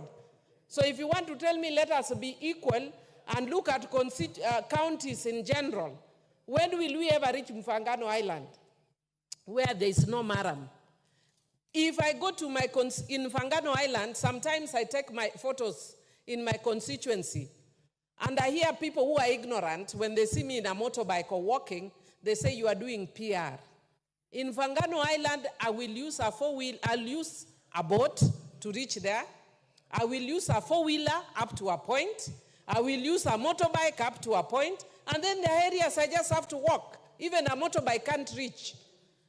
When we say that we are only going to areas, counties that are generally marginalized, when will we ever reach Mfangano Island? You can say the same thing in relation to parts of Gembe that has also been included. There are areas that have no schools, no roads, and they are perennially cut off. In fact, recently when we had the rains, a place in my constituency called school stop in order for the rains to stop. And if you are to wait for that, so that the places that are generally marginalized as counties to be reached, then when will we get there? We are creating new areas of marginalization. We must carry everybody together. I know that there are areas that are expert at pushing the agenda and by screaming marginalization, which is okay because they are marginalized. Our areas, we don't scream marginalization. We tend to scream democracy. But I can tell you, Mr. Speaker, we will be screaming democracy and marginalization. And if you want to know that there are areas, especially Luo Nyanza, I'm sorry to use the word Luo Nyanza, that have been marginalized because of our political leanings over years. Opposition areas never get money. In fact, I am so happy that we get CDF. The first time I saw a school, a wonderful school as I was passing in your constituency, actually. And when I was passing and I saw a nice school, and I was like, before I became an MP, and I said, wow, that's a nice school. Because it was a very transformative school. And I was told that school is built by CDF. And I was so proud to discover that it's my grandfather that actually donated that land. But if it weren't for CDF, a lot of schools in our areas would still be mud-walled because of our politics, which is opposition. And Mr. Speaker, it is unfortunate that even if you look at even the US, that they are going through elections now. There are people who are in government and people who are in opposition. That's the essence of democracy. Mr. Speaker, having said that, I actually want to say that we are missing the point. We are referring to the Constitution without even making reference to what that Constitution says in relation to marginalization.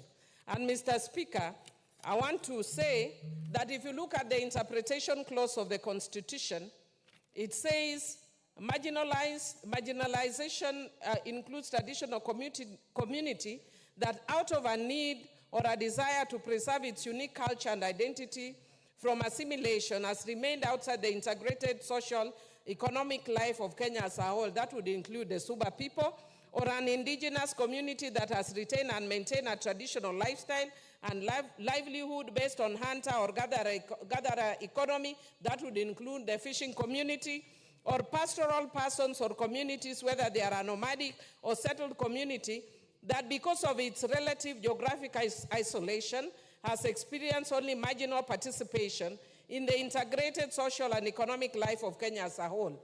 So, Mr. Speaker, it actually talks to very many areas of the country. It doesn't only talk to northern Kenya, which I agree is marginalized, but so is my constituency. And I also want to say that if you look at the same interpretation section, it says marginalized group is defined as a group of people who, because of laws or practices before, on, or after the effective date, were or are disadvantaged by discrimination on one or more of the following grounds in Article 27(4). And those grounds include race, sex, pregnancy, marital status, health, ethnic or social origin, color, age, disability, religion, conscience, amongst other things. Mr. Speaker, if you look at the issue of marginalization, it is much bigger than what we are trying to limit it here.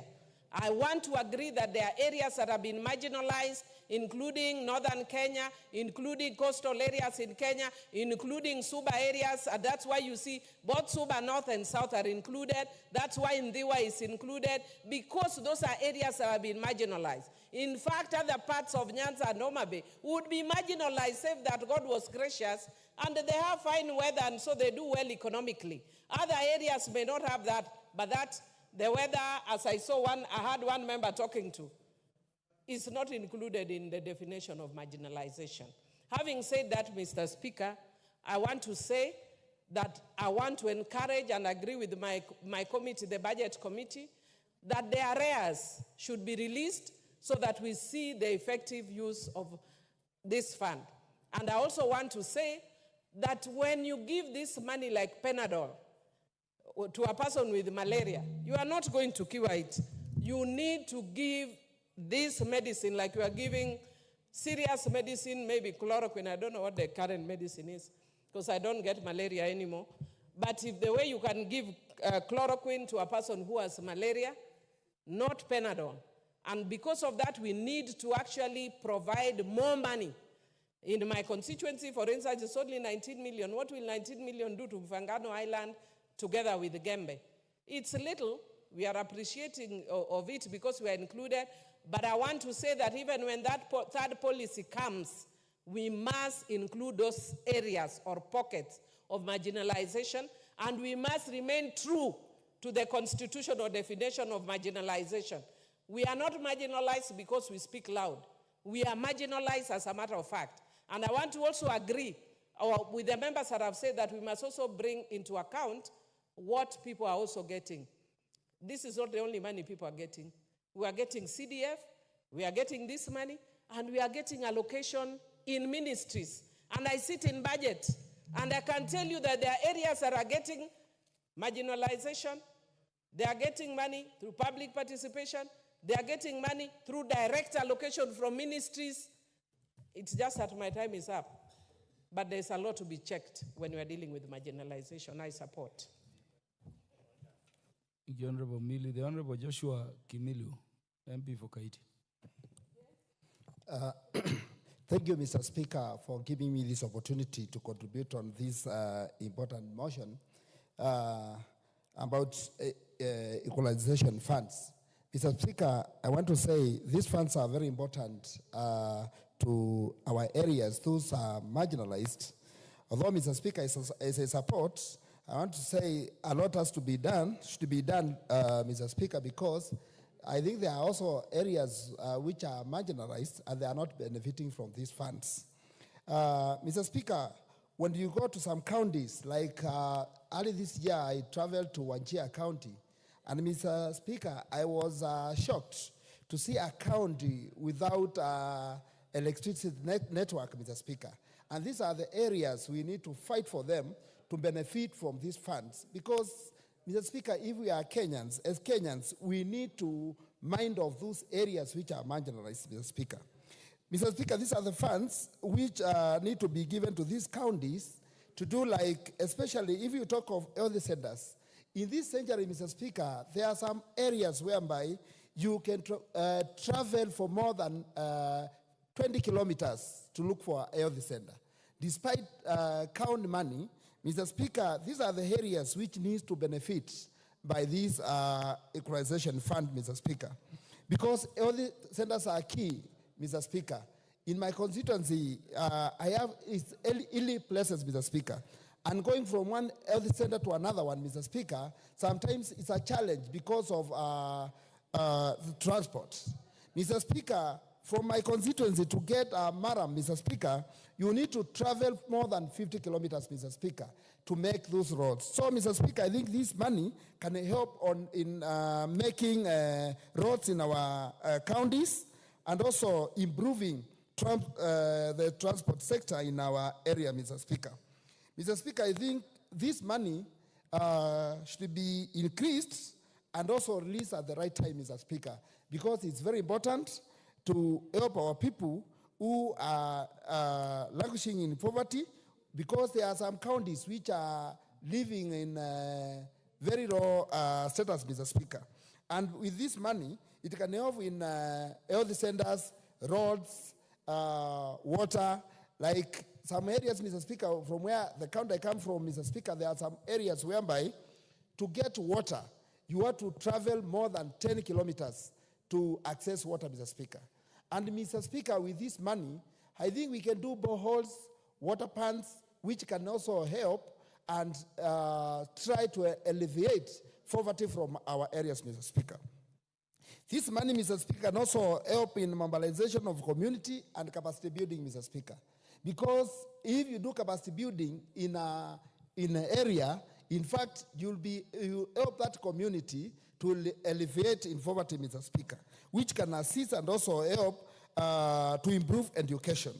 Mr. Speaker, these equalization plans also, although we have CDF, Mr. Speaker, and that's why sometimes I speak in this house and say, the CDF we have is not even enough to improve education in our constituency, Mr. Speaker.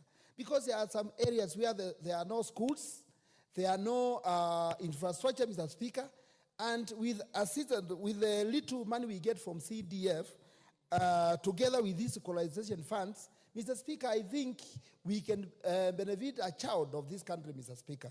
So I think, Mr. Speaker, I want to support this motion, and I want to say that as Kenyans, we need to stand with this fund and try when it comes to accountability, Mr. Speaker, because the counties are the custodian of this money, Mr. Speaker. We need also to look on checks and balances should be done to those counties to make sure that this money is well spent and goes to the right people, Mr. Speaker. Thank you. I support. The Honorable Francis Igei, MP for Sotik. Mr. Speaker, I want to thank you for giving the opportunity to also talk on this topical issue and support this bill, Mr. Speaker. Mr. Speaker, it takes a person who has worked in this place, who has visited these areas, to understand the problems these people are facing.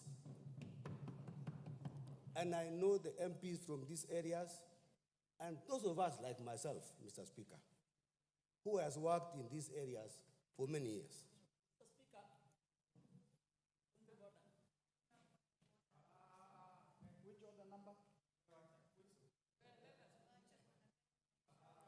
The Honorable Francis Igei, until the Speaker stops you, Mr. Speaker, I want to say, Mr. Speaker, I worked in Garissa for 5 years, and I understand what the problems people in this area are facing.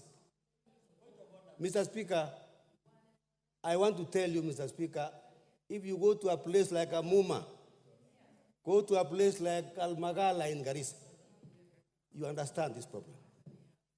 Mr. Speaker, I want to say two things. Number one, I want to thank the framers of this constitution, which is very, very important and which is leading in Africa, that they thought very clearly, with a lot of wisdom, that we must bring up people who are underdeveloped in this country to come to par with other parts of the country. Mr. Speaker, I think we need to address the issue of legal framework. Mr. Speaker, this fund is like a fund free for all, Mr. Speaker, because there is no legal framework to show the use of these funds. And I want to recommend, Mr. Speaker, that we ring fence this fund so that when it is dispersed to the counties, it is known that it's going to a particular area, education, infrastructure, roads, health, so that we are specific about where this money is going to. Mr. Speaker, we need also to address the issue of corruption. We know, Mr. Speaker, and we need to know how much money has gone there before we ask for more. Of course, we need to ask for more money. But how has the money which was dispersed a while ago was spent in these counties?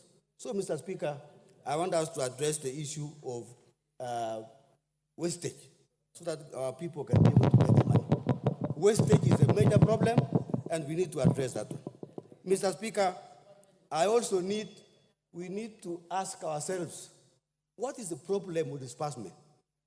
What Parliament has appropriated this mandate for these counties? What happened to Treasury? And how can we address this issue of non-disbursement? So that, Mr. Speaker, we are able to know what is the problem. This House, Mr. Speaker, is the final authority to appropriate money and disperse this money. But where is the problem? Bureaucracy, Mr. Speaker, must be addressed.